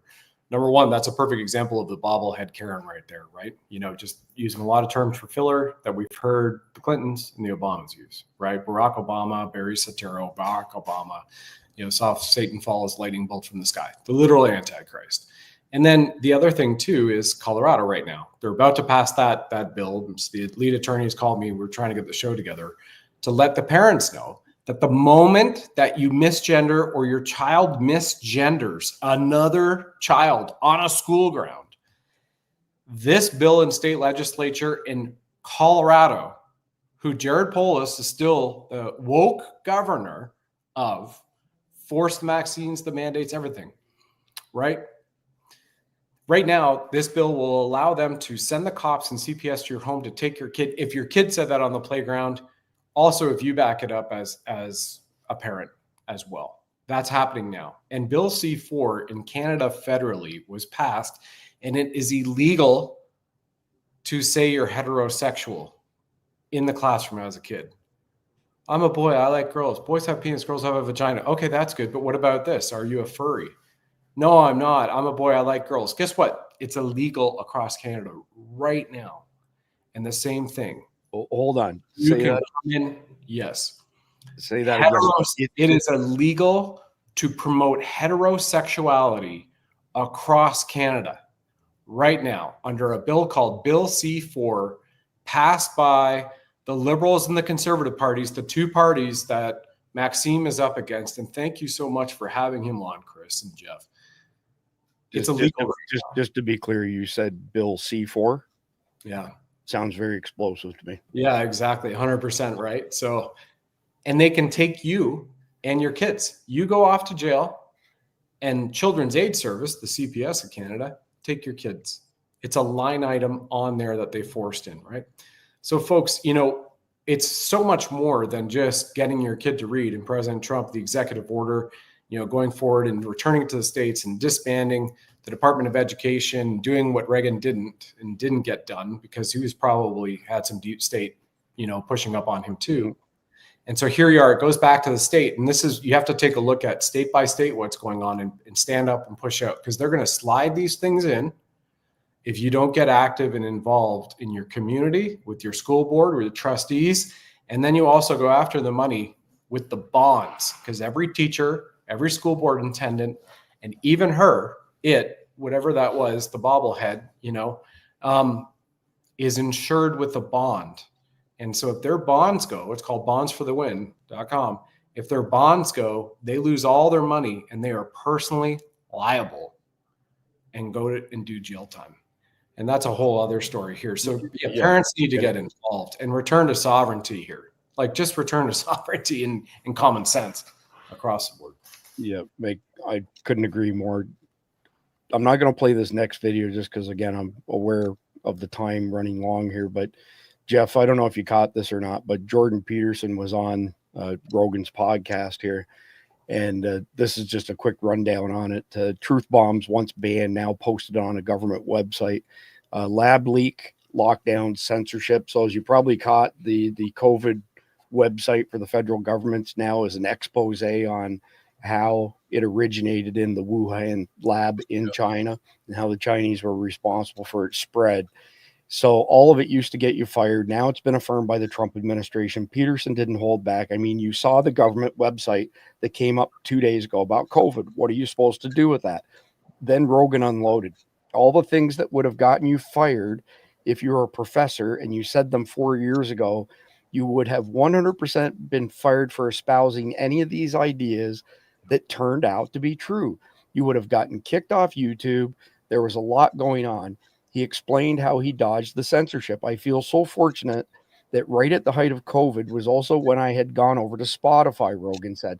Spotify is a Swedish company. It's different. They're much more rational. They're not overwhelmed by this identity politics shit. They're not overwhelmed by our weird political binary system of good guy, bad guy. They were like, what are you talking about? This is crazy. We don't censor. Peterson added the Swedes also didn't lock down. Then came the kicker, what no one was allowed to say back then. And it turns out we were all right. We were correct. And now the government posted on their website, which is crazy, Rogan said. Jamie, pull it up. It's bananas. And what he proceeds to pull up there is information on ivermectin. And every time we've said the word ivermectin, we've had our episode taken down. And a couple times we've even got strikes for it. I'm saying it on purpose tonight to see what YouTube does with it, because all of the narrative that they rammed down our throats was a complete lie, complete bullshit. And every one of us who got strikes had videos taken down. We were telling the truth and they were lying through their dang teeth. And YouTube has been very, very slow to catch up with the times on censorship. So after my long-winded introduction to that, Jeff, I want to hear your thoughts on, it's all true. Well, it's no shock. We knew it was all true. It's just now you have the government admitting it, that it's all true, because you have honest people in the government now. Yeah, I got kicked off of LinkedIn for saying, okay, COVID's BS and masks don't work. And I did the math. I showed them, I said, look, pore size on an N95, 3 microns.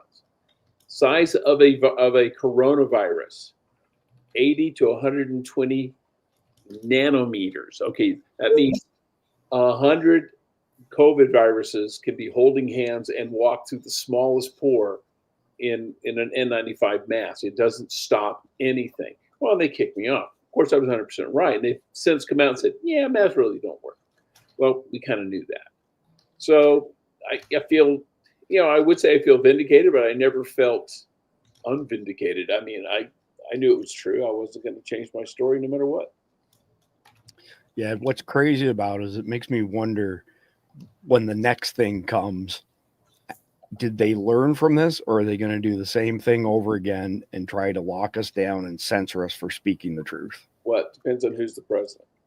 Yes, it does. Yeah, but even at the state level and local level, we had some local politicians in Florida who, there's these pockets of Democrats around the state of Florida that tried to do things like forced lockdowns. And I'm not the biggest fan of Ron DeSantis. He's been a pretty good governor, but I'll never forgive him for going with Paul Ryan and the WEF against Trump. But he shut them down fast. He basically said in those counties and cities, yeah, if you do that one more day, you're going to jail, period. We had the same situation here. This is before Katie Hobbs was our governor. You had like Pima County and Tucson tried to do this lockdown thing. And Governor Ducey, governor at the time, says, no.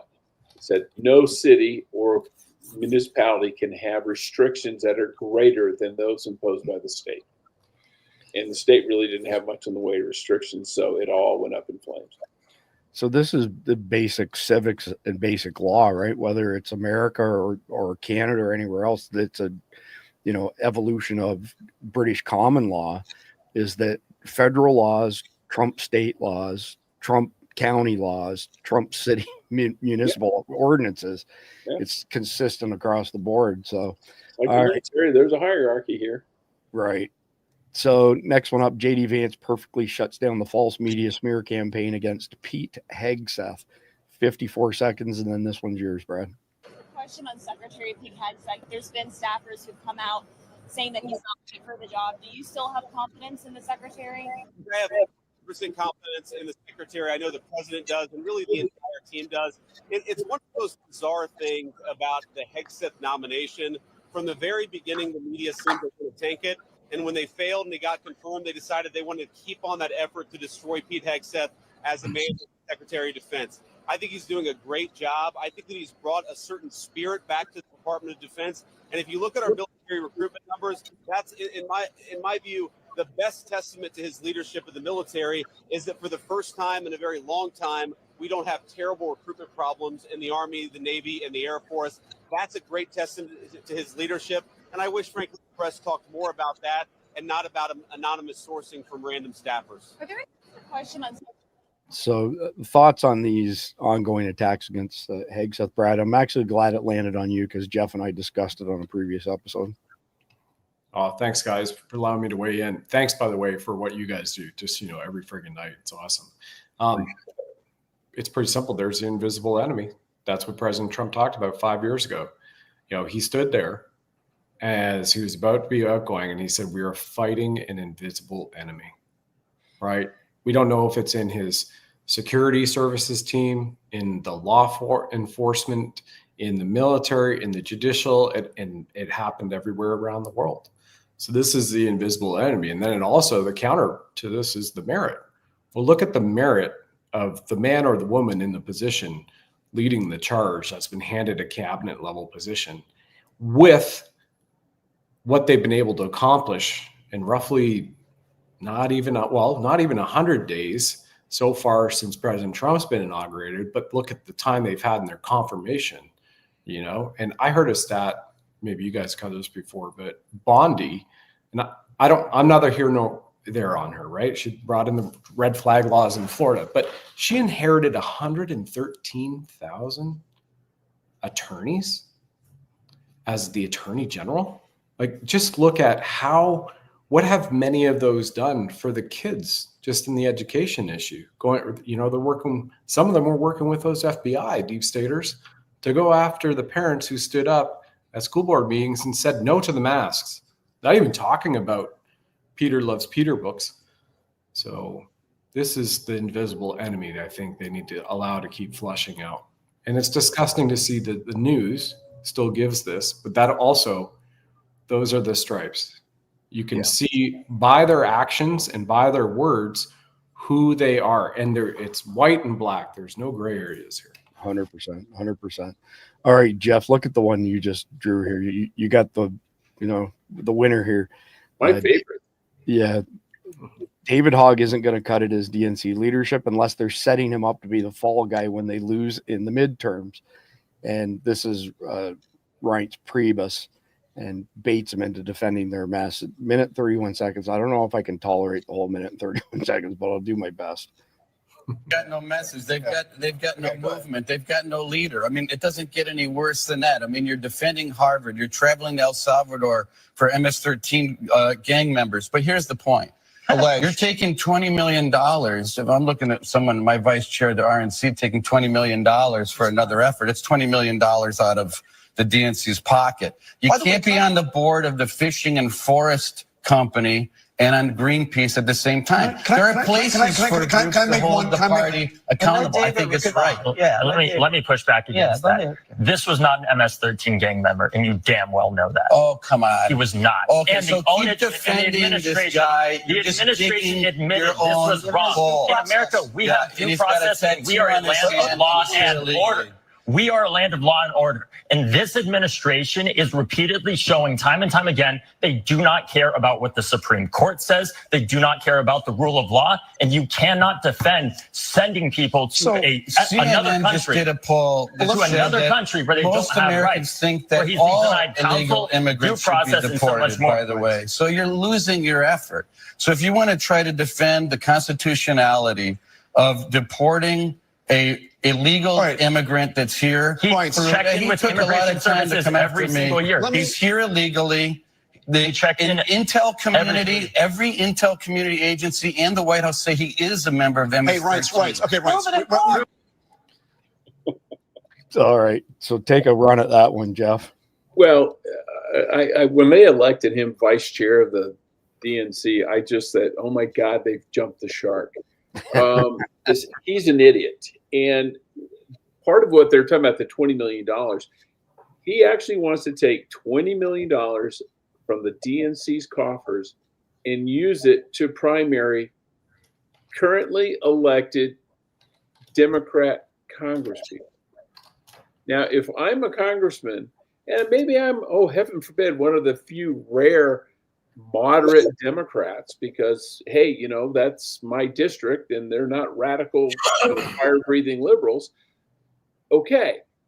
Now, do you really want to primary guys who aren't liberal enough for Hogg? I mean, the reason the Hogg doesn't like them and they're not liberal enough, but they're still getting elected, is because they're from a moderate to conservative district.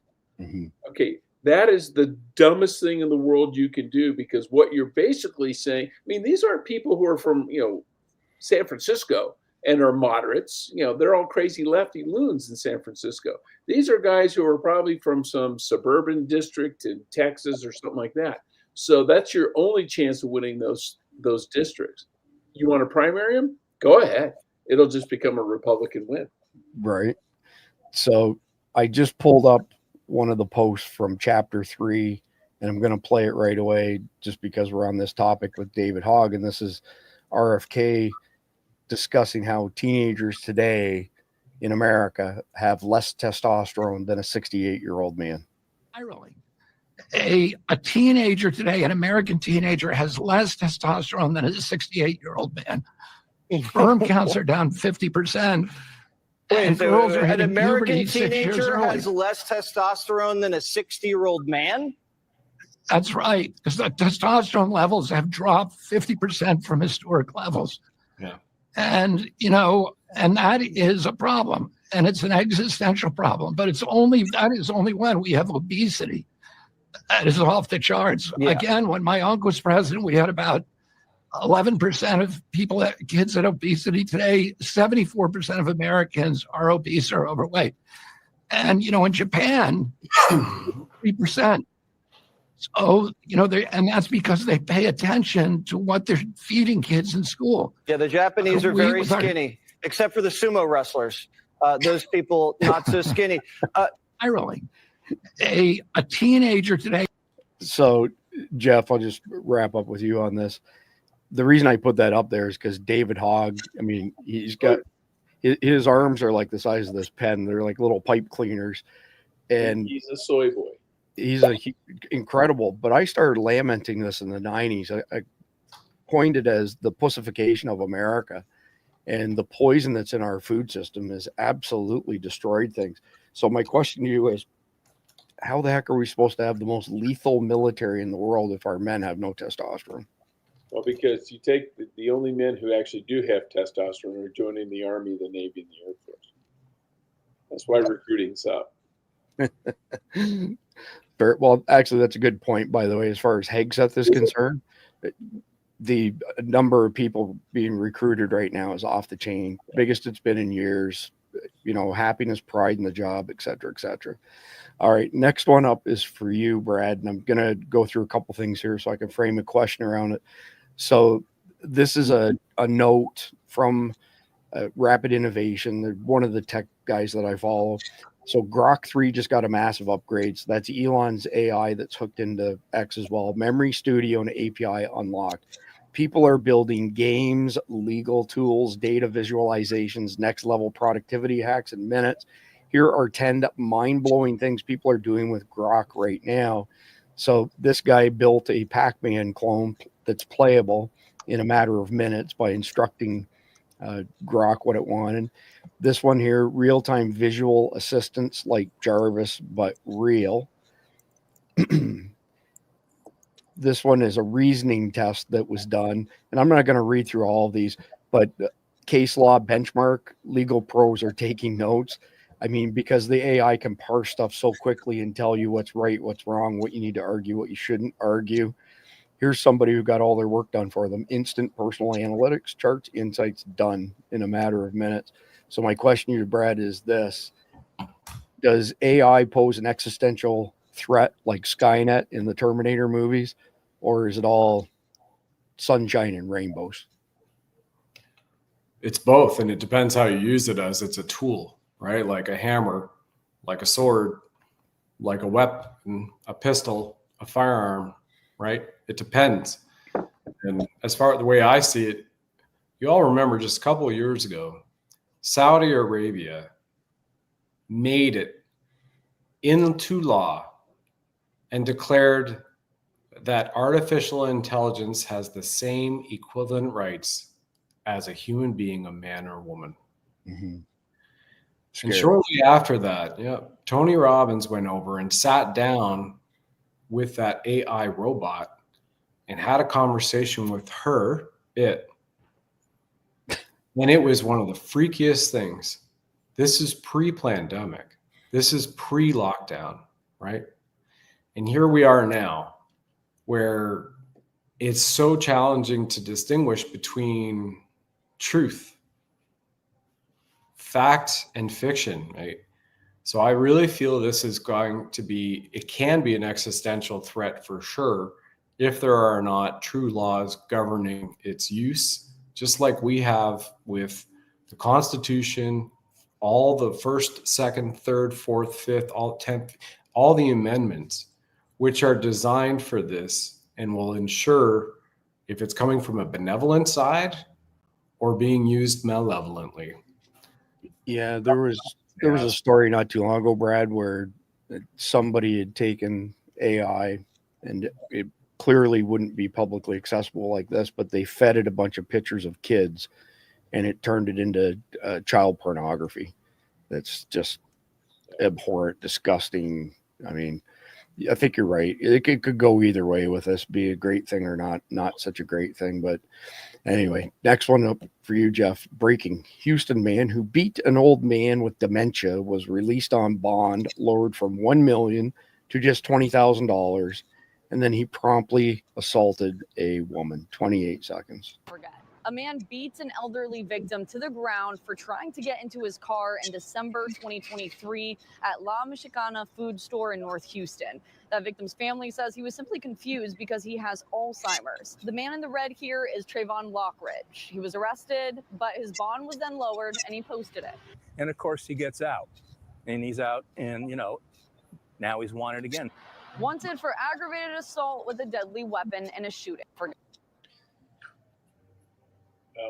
That's our justice system in a nutshell. Violent criminal on video. I mean, there's no doubt, no question. And so let's give him a token, because a $20,000 bond is really $2,000. And he walks. And then goes out and does it again. The judge should be liable for the damages. Well, I mean, that would be a good thing, wouldn't it? Yeah. Tell you what, there wouldn't be a lot of these guys getting cut loose. Yeah, it's crazy. All right. That's a depressing story. Next one up. This one's for you, Brad. President Trump was putting up 2 huge American flags at the White House. He's paying for them himself. They've needed flagpoles for 200 years. 34 seconds. Putting up a beautiful, almost 100-foot tall American flag on this side and another one on the other side, 2 flags, top of the line. And they've needed flagpoles for 200 years. It was something I've often said, they don't have a flagpole per se. So we're putting one right where you saw us, and we're putting another one on the other side on top of the mounds. It's going to be two beautiful. Mr. President, on China. All right. So question is, Brad, the next time the Democrats cheat and manage to install themselves as our government, how long before they take those flagpoles out of the ground and take the flags down? Oh yeah, that'll be the first thing that they do. They're going to put up the rainbow flag with the map logo on it. Right. Did you know that years ago when Trump bought the golf course in West Palm that's tied to Mar-a-Lago? Yeah, the HOA came out for the flag. Yeah, he put a huge flag up, and this city, threatened to fine him and so on and so forth. So he took the flag down. He put a big mound in its place and then put a small flagpole on it, but it was the same height because of the mound of dirt that he brought in. You're not going to stop a patriot from displaying the flag. They also fined him, and he said that if they remove the fine, he'll pay the equivalent, and he did, and he donated it to that organization. Yeah, exactly. All right, so you know what to do, folks. Share, share, share. This is the video that nobody got to see on January the 6th because Jack Dorsey's Twitter took it down 5 minutes afterwards because he was ordered to do so by Nancy Pelosi. But, of course, he was encouraging violence, right? We have to have law and order. We have to respect our great people in law and order. We don't want anybody hurt. It's a very tough period of time. There's never been a time like this where such a thing happened, where they could take it away from all of us, from me, from you, from our country. This was a fraudulent election, but we can't play into the hands of these people. We have to have peace. Yeah. So go home. We love you. You're very special. You've seen what happens. You see the way others are treated that are so bad and so evil. I know how you feel, but go home and go home in peace. So, Jeff, your thoughts on them essentially censoring this from Americans and then telling a whole bunch of lies about it. Do you think that there's a snowball's chance in hell that we'll ever see any accountability for what the Democrats did and the rhinos did? No, I really don't. Because one, it's not against the law to say, hey, take down that video. And it's not against the law to take down a video if you're a private company. They're all in cahoots, and it's all, they take this down because it doesn't fit the narrative. And they knew he was leaving. The election was over. They'd already stolen it. So they didn't have to worry about him anymore. At least they didn't think. Now they do. Right. But, legally, no, I don't think these guys are ever going to go to jail for it. But they need to be shamed, and they need to be ostracized for what they did. Yeah, I could not agree more. All right, so that's the end of chapter 2. We're now into chapter 3, and this is where we've got some funny, zany stuff, crazy stuff, some stuff that'll make you shake your head. There's an NSFW warning. There's occasional profanity in chapter 3, but here we go with the first one. This is brilliant. I only weigh 90 pounds, but I got 30 rounds. Remember, Armalite makes it right. Short, sweet, to the point. Yeah, I love it. God bless her. All right, so this one here, this is reportedly John Wheaton and Dave Kemp at the range they own, Tombstone Range, practicing to be extra tactical at the range. Here we go. 8 seconds.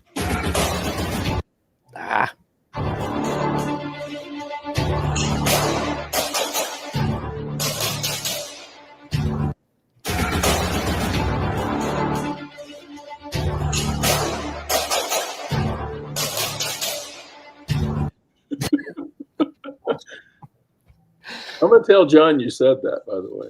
Oh, he knows. It's awesome. He should never send me anything like that. He knows I'm going to use it against him.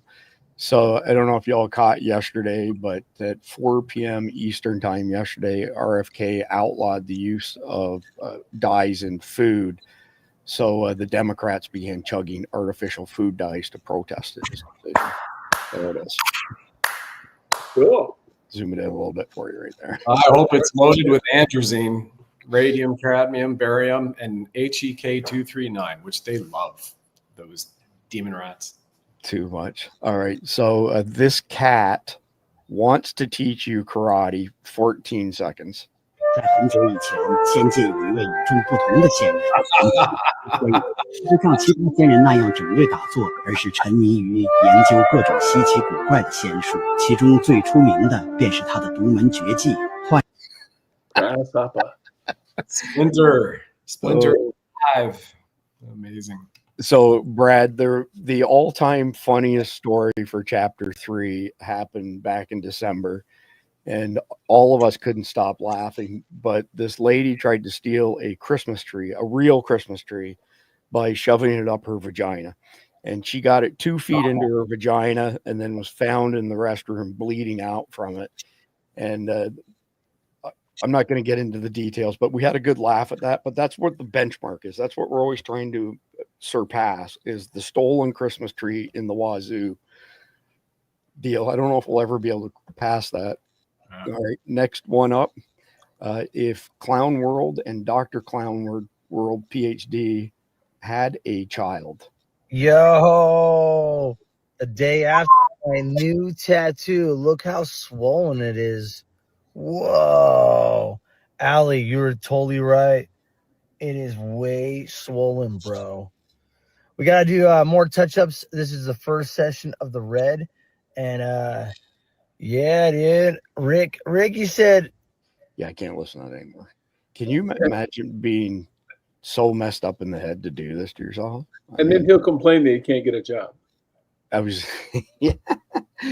Yeah, but they vote. They get to vote. That's a travesty. Yeah. All right. Nancy Mace's video for tonight. Seems like there's almost a different Nancy Mace video every day where she's jawing at somebody. If you love MS-13 so much, you should go live with them in El Salvador. 29 seconds. Was there due process? I have tattoos. It's not illegal. I like tattoos. It's not illegal to have tattoos. We have MS-13 gang tattoos. Says who? If you like it so much, you go to El Salvador. Shouldn't he have? Well, here's a guy who wants to rescue an MS-13 gang member because he's not American. Thank you. Bye-bye. Oh, like, did you see her get into it with a guy in like a tenderfoot in a makeup aisle last weekend, Brad? Yeah. Did you catch that? Yeah, No, I missed it. Yeah. Well, look it up. Look up Nancy Mace makeup aisle or something to that effect. Yeah. And the guy he's you know, like I said, he's a tenderfoot and he's got Daisy Dukes on, and yeah, it's special. Right, next one up. Good grief. She got $2,500 worth of stolen items in that purse. 1 minute, 30 seconds. We don't have to play the whole thing, but woman arrested after stealing $2,500 worth of goods from Target has been arrested by police. Hi. Hey, man. How's it going? Good. I know we're detaining you for shoplifting here, so you're not going anywhere, but we're just going to check your box here. Sorry, you don't have to detain me. I'll just to the AP office. Just follow him, please. I don't need to detain. Yes, ma'am, you do. Please follow him. Please don't do this to me. Ma'am, no one's doing this to you, but you need to follow him that way. Please. It's either you come with us without cuffs or with cuffs. I have a dog at home. That's fine. With or without cuffs. The choice is yours. Are you taking me to jail? You're being detained right now. You can be detained with or without cuffs. Are you taking me to jail? See you in camera. You take it. You detained. All right. You don't have to take me. No, he can touch you. He can touch you. You what? Can I just pay for the merchandise? It's too late now. I have a dog. I don't live with anybody, and I have a dog at home that's going to have nobody to take. The sense of entitlement, huh? It's absolutely crazy. Yep. Yeah. All right, next one up. And we're getting spicy tonight as far as the YouTube censorship is concerned. I keep looking up in the top right-hand corner of StreamYard waiting to get a notification to say your feed has been nuked, because it's happened to us before, Brad, where it just pops up in the middle and says we violated community standards. So this one quite possibly could do it as well. Climate change destroyed in less than 60 seconds. You've all heard the news. Climate change is destroying your future. Carbon dioxide is accumulating in the atmosphere. Global warming is killing the Great Barrier Reef. But there's more to this story. Over the last decade, total global emissions declined. Deaths from natural disasters have diminished to a few hundred a year in the United States, even as the global population quadrupled over the last century. They've declined internationally by over 90%. The Great Barrier Reef recorded the highest amount of coral in 36 years, and maybe longer, because that's the amount of time that we've been studying and measuring. How come nobody is saying that? So, Jeff, how come nobody's saying that? Because they make money on the grift. And you don't want to tell people, hey, oh, by the way, all that money you've been giving me, yeah, that was a scam. Yeah. All right. So I warned y'all at the beginning that there was probably going to be some not safe for work NSFW language and topics. And here it is. So roses are red, cows eat grass, woman stabs husband because he refuses to eat her ass. True story. And I'm pretty sure it won't surprise anybody to find out that this is Florida woman. Whenever there's any kind of headline like this, we know it's either Florida man or Florida woman behind it. This is a Florida woman behind this one. So don't eat processed food and don't eat processed people. Yeah. All right. So next one up, Kamala Harris. My greatest achievement as vice president of the U.S. was to certify Donald J. Trump as the 47th president. Yeah. I think you did. It was right. I can confirm that's true. All right.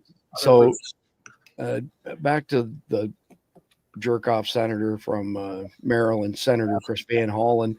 So back in 2017, so August 2nd, 2017, to his credit, he is consistent in that he continues to be focused on MS-13.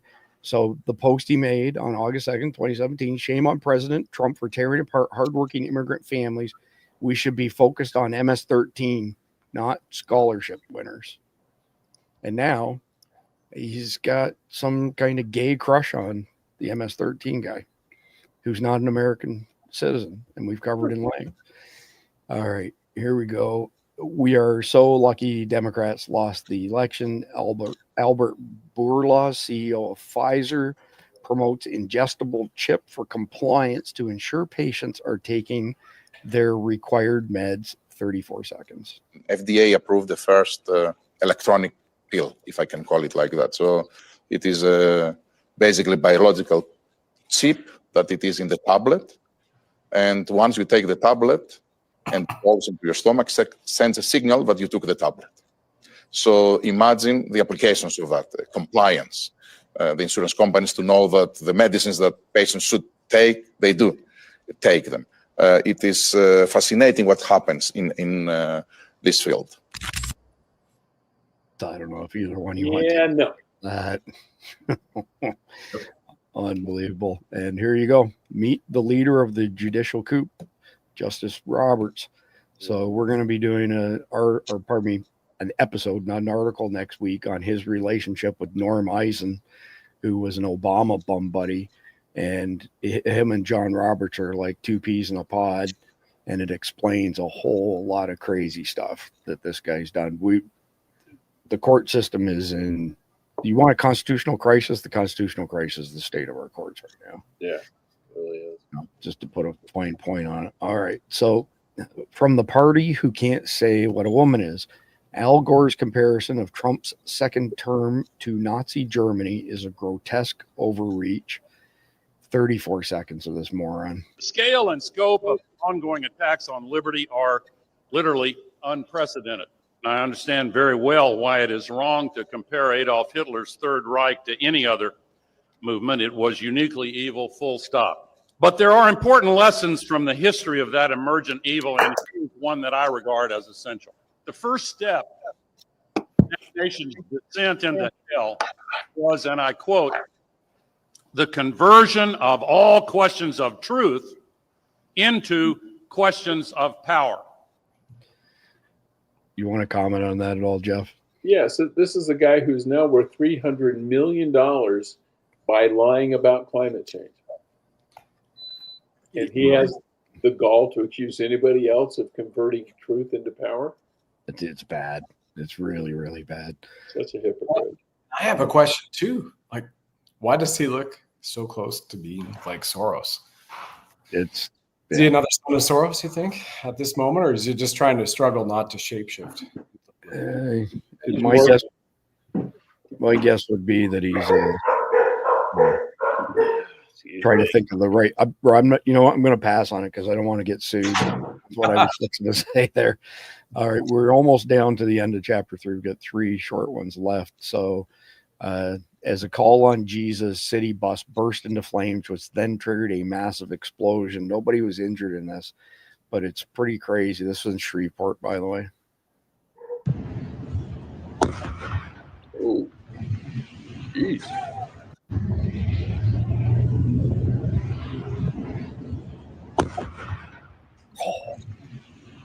Apparently, Jesus uses C4. So actually, I was going to say, Jeff, I mean, what would have caused an explosion like that? Is the fuel in a compressed state or something? Like, If it had well, it could have been one of those hydrogen or natural gas powered buses, in which case they have compressed natural gas. Okay. Or it could have had a propane tank on board. You know, if it had a refrigerator or something like that, and it's propane powered, and then it went. But I don't know. You got the flame stovepiping there too. Like if you go back, like something else is feeding that flame for stovepiping out there. Unless there's two, that would make sense. Yeah, a regular may have gone, and then the other one just blew up. Wow. I still like the C4. I still like Jesus uses C4. Still C4. Yeah. That was not C4. That was C6. It was too powerful to be C4. All right, moving on to the next one. This is actually pretty comical, but this is why mentally ill men should not be allowed to compete in women's and girls' sports. 22 seconds.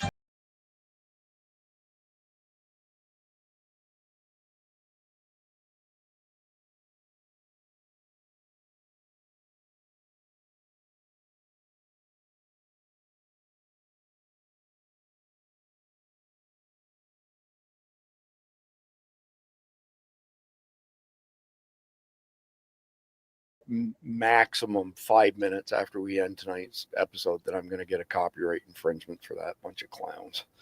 But yes, there you go. There's why men and women should not be in the same sporting classes at all.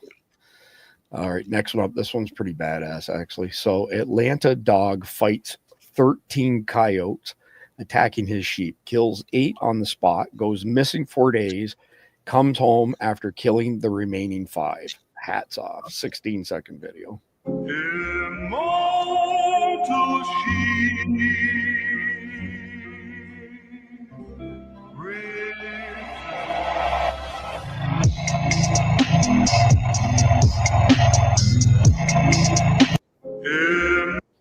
That's a badass dog. Yeah, it's a badass dog. At the end of the day, that's pretty impressive. So that is it for chapter 3. We're down to the short strokes here.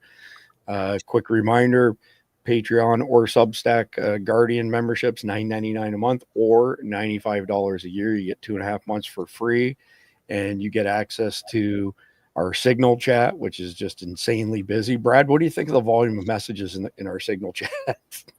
You don't want my answer. But you can see the participation, which is exactly what you need. Jeff, I added Brad, whatever it was, a few weeks back, and like the day after I add him, he's texting me. He says, fuck. He says, I just woke up. There's 934 messages on that damn Signal. I went out of town and I checked it, over 2,000. Oh, yeah. It's so a Guardian membership is well worth it for a number of reasons. Number one, you get our daily situation report. And if you haven't seen our situation report, it's pretty long. It's got links. It's got commentary. It's got restricted content that we can't show. It's got all kinds of discount codes for different things. So you get that, you get the invite to the Signal chat, and you also get an invite to our weekly aftermath webinars, which is 11 a.m. Eastern every Saturday. Last week we covered alternate comms. The week before that, we covered preparing your home defense plan. This weekend, we're covering being gas station ready. And part of the one for this weekend is Tony Blauer's giving us 50% off coupon codes for all of his online training. It's a big deal. It just doesn't happen that frequently. So again, if you sign up to be a Survival Dispatch Guardian, doesn't matter if it's on Patreon or Substack, we have it on both in case we get deplatformed by one or the other, that we still have a backup. So that's it for that. We are now down to the conflicted question tonight, and everybody needs to put their thinking caps on and think, because this is the longest conflicted question I have ever seen. I'm going to need oxygen by the time I'm done reading this. In late 2025, the Carter family, parents David and Rachel and their young daughter Lily, live in a suburban area outside a mid-sized U.S. city. A prolonged national crisis triggered by a severe supply chain collapse and rampant inflation has led to widespread shortages of food, medicine, and fuel. Local stores are empty, and bartering networks have sprung up in nearby communities. David, a mechanic by trade, has been preparing for such a scenario by stockpiling essentials and learning basic medical skills, but their supplies are running low, especially Lily's asthma medication. David decides to make a risky trip to a neighboring town where he's heard a bartering meetup is happening. Hoping to trade tools for medicine, he leaves Rachel and Lily at home with a trusted neighbor keeping watch. At the meetup, tensions are high as desperate people haggle over scarce goods. As David secures a small inhaler for Lily, a group of 3 aggressive individuals, frustrated by their own failed trades, corner him in an alley, accusing him of hoarding. One pulls a makeshift weapon, a sharpened pole, and they demand he hand over the inhaler and his remaining goods. David, who carries a concealed knife for self-defense, tries to talk them down, but is struck in the shoulder during the confrontation. He escapes with the inhaler, but is injured and fears the group might follow him back to his family, putting Rachel and Lily at risk. Here's the question. As a prepper guided by Christian values in this SHTF scenario, how would you reconcile the need to secure critical supplies like Lily's medicine with the biblical call to turn the other cheek, Matthew 5:39, and avoid violence, especially when facing desperate individuals who may be acting out of their own survival instincts? What preparations or strategies could you have implemented to minimize the risk of such an assault while still embodying Christ's teaching of compassion and forgiveness, even towards those who cause you harm? Jeff, you go first. Well, first, as I said every time on these things, my first responsibility is to my family. My second responsibility would be to myself, because if I'm dead, I can't take care of them. The strategy he should have had in place is to carry a freaking gun, or better yet, or have someone go with him so there's 2 of him, you know, him and a friend or a neighbor or something like that, so there's strength in numbers. 3 guys will jump 2 guys, 3 guys won't jump, 3 guys. That would be me. Why, did I just steal your thunder? Yeah, I just held up. But look what I'd written down previously. Strength in numbers. Yeah. And a gun. Anyway, do you got anything else you want to add? Well, 10 minutes ago, when you started reading that question, I was going to answer with bubbles, and then you said the word Christian values. I'm like, oh gosh, I can't answer for bubbles, but we could say the bubbles answer would be booze, bimbos, and bombs, right? That's where you go first. Trailer Park Boys. Trailer Park Boys, right? Yeah, absolutely. Right. I mean, come on, Canada in the house. By the way, Tony Blauer, Canadian, Montrealer, now living in California. So notice this Can-Am connection just continues to manifest here. FYI. The other thing too, Chris, is 100% strength in numbers, and those who walk softly and carry a big stick. That's a pretty powerful quote from one of the presidents. The other one is Ezekiel. This is the bad mama jamma. I don't know if I can say the F word here because I have fucking Friday shows. I don't know. You don't yet, but we Chapter 3. Strike down upon thee the great vengeance, furious anger, those who attempt poison, destroy. So the Lord is saying this as a Christian, you have the right to defend yourself, folks. So absolutely, go out there, strengthen numbers, and you're like, if you are going to prevent me from getting this medication back to my daughter and my family, watch out. Yep. And come out. But you can't be complacent. Complacency kills. That's one of the 10 leadership secrets of a rogue warrior, written by Commander Dick Marcinko, who created SEAL Team 6 Dev Group. Yep. Yeah. So all I would add to it is that if we were living in this type of a world, definitely wouldn't be traveling alone, number one, just like both of you said. And it probably wouldn't be 3 of us. It would probably be 6 or 7 of us. I'm not sure why, but when you look at survival teams, they're typically limited to 7 people. The only argument that I've heard that supports that is basically if you go past 7 individuals, you end up with too many chiefs and not enough Indians. So 7 seems to be this optimum number for squads of guys or girls. Go ahead, Jeff. Did you have something? I was going to say, I had my own rule, which I call the 10-man rule, says if you get 10 people together at random, one of them's bound to be an asshole.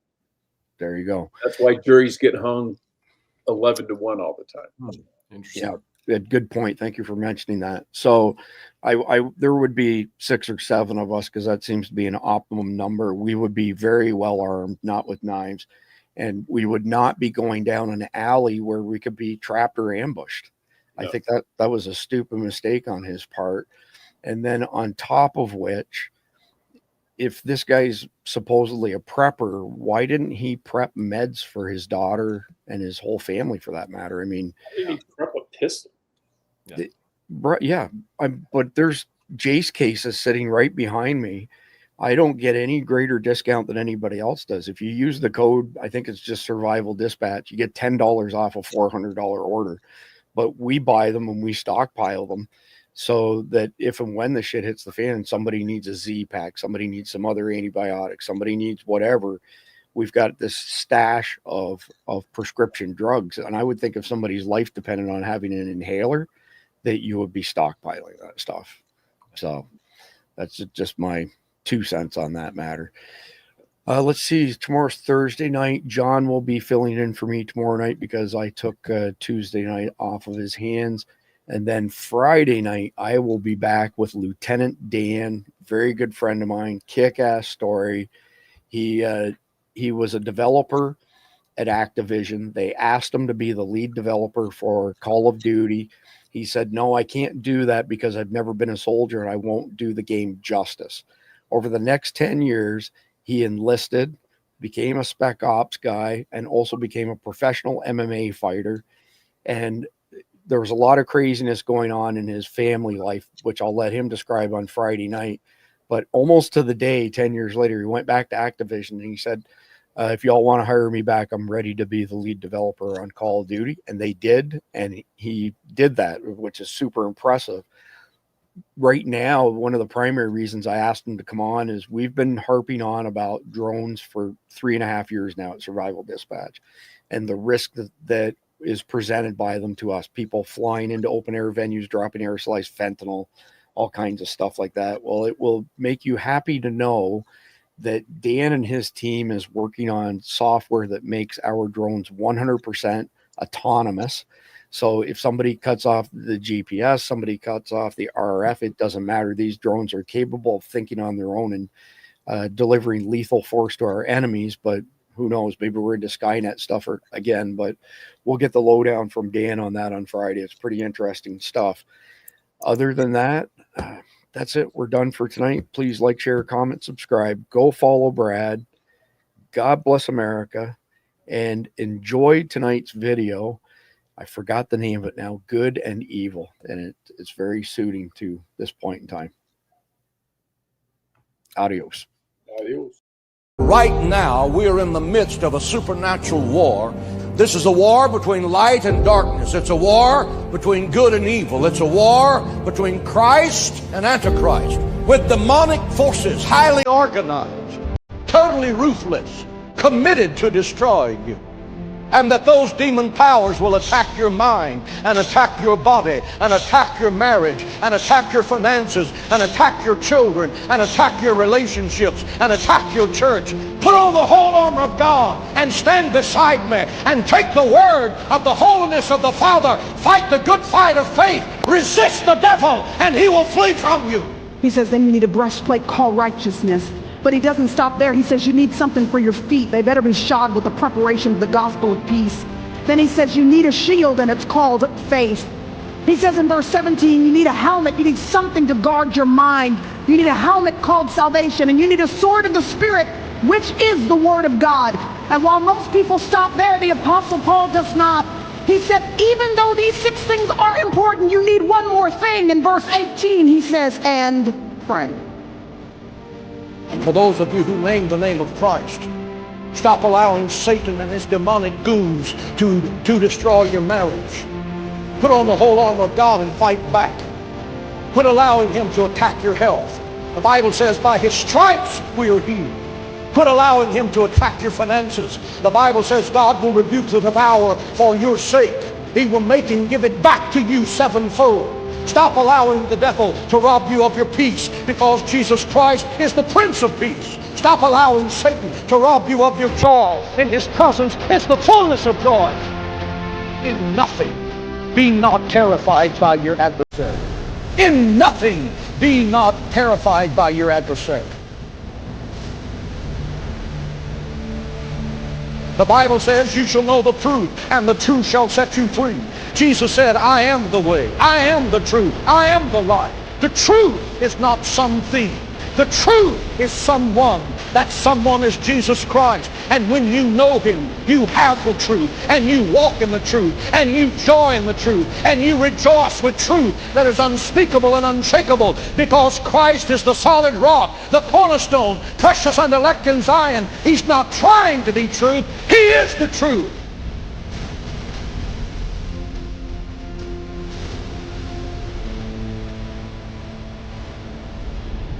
I want to put on the whole armor of God and come out fighting with fresh fire, that I can be counted worthy to be numbered among the New Testament saints.